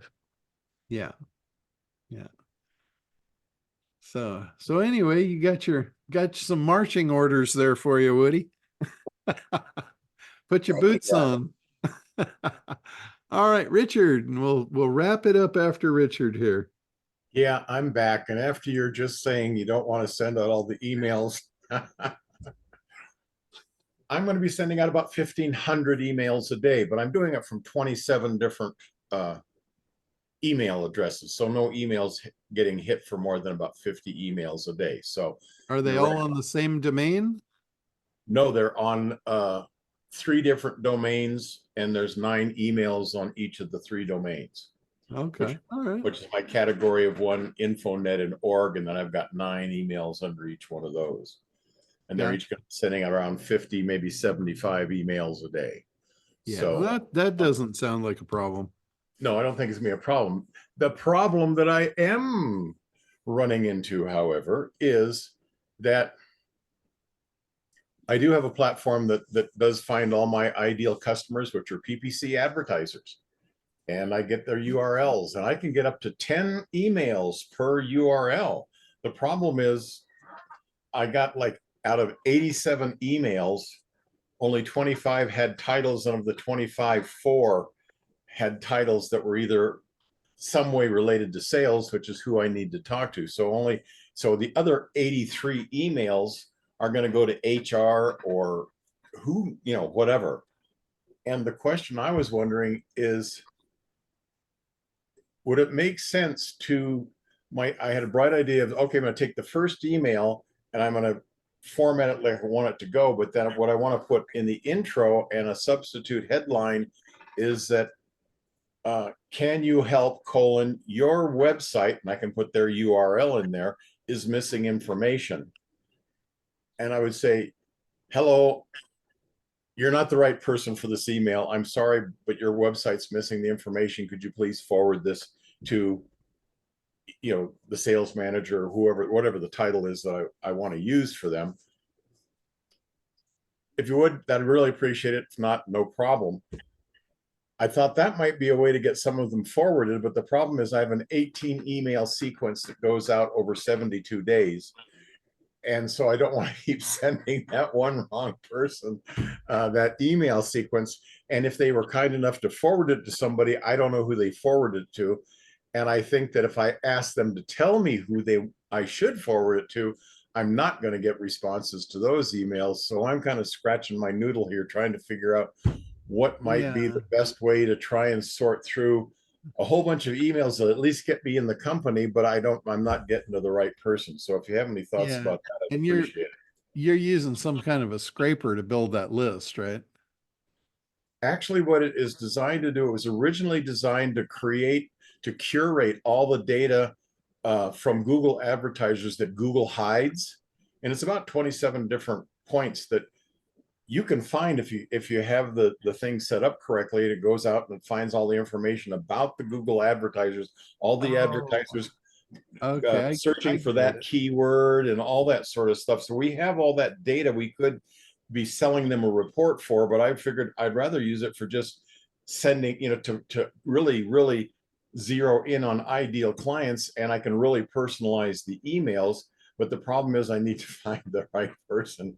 And knowing that 99% of the emails are for the wrong person, I'm not sure how to solve that problem, or if it's solvable. Yeah, it probably isn't. That what you're describing is bulk email. That is bulk spam email, basically. It's, they're scraped from a repository because of some action they took at some time in the past. So it doesn't necessarily mean they have any interest in what you've got. So it's cold email at its finest core, which they call spam. And yeah, you're going to get very poor results with that.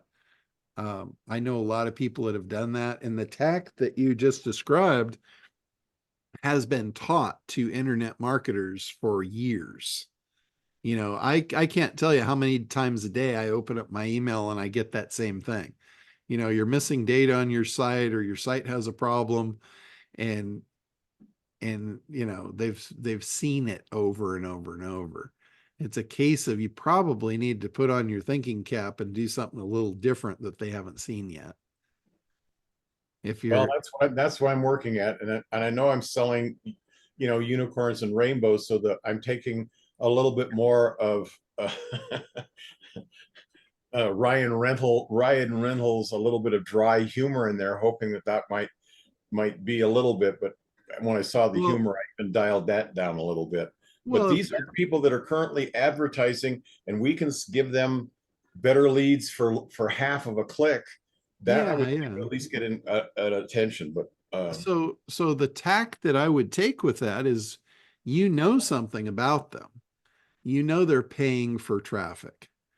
They want to buy leads. You have the ability to sell them the leads that they really want, that they don't even know exist yet. So why not just go in at that direct angle? Why not say, discover a brand new lead source. This is a new traffic channel that's not in the bloody water you're used to. If you'd like to learn more, just, respond back to this email and I'll share what I'm talking about. I was thinking about that one, but I wanted to do your micro commitments. And I say what you just said. And if you'd like to find out more, I have a 128-second video. Go here. And then from the video, they can actually book a call if they'd like. And my video is very, very, very close to yours in terms of just about everything. Well, even though that video is 2 minutes and 8 seconds, when you call it 128 seconds, it sounds fucking huge. Oh, okay. That's not a micro commitment. Call it what it is. It's a 2-minute video, and 2 minutes, not 128 seconds. That's easy to fix. Yeah. It's all about the positioning. People, like, Perry says it best, take the whiskers off the cheese. When you say something and you make it sound bigger and more ominous than it is, you're putting whiskers on the cheese. Well, I thought 128 seconds sounded longer than even 2 minutes, but take your word for it. Yeah, but see, I didn't hear the seconds part. I heard what I thought you were going to say is I have a 128 page guide or something. And I'm just like, I was shut down before you even got to the seconds. Good feedback. I really appreciate it, John. Yeah, that's what I'm kind of wrestling with. Yeah, got it. Thank you. All right. Well, cool. This was really good. We covered a lot of ground here. There's a lot of other stuff, that I've learned from the show and all that. We'll keep on just streaming it out here every week till we get it all out in the open. But it seems like I learn as much each week as I can share on this call. So we're doing pretty good so far. All right, guys. Well, have a great week. We should be back on regular time next week, and get out there, get your acquisition air plugged in, get those leads churning, and let's make sure that next year when you do your year-end process, it's looking good. All right, Thanks, guys. Have a John. great Thanks, week. everybody.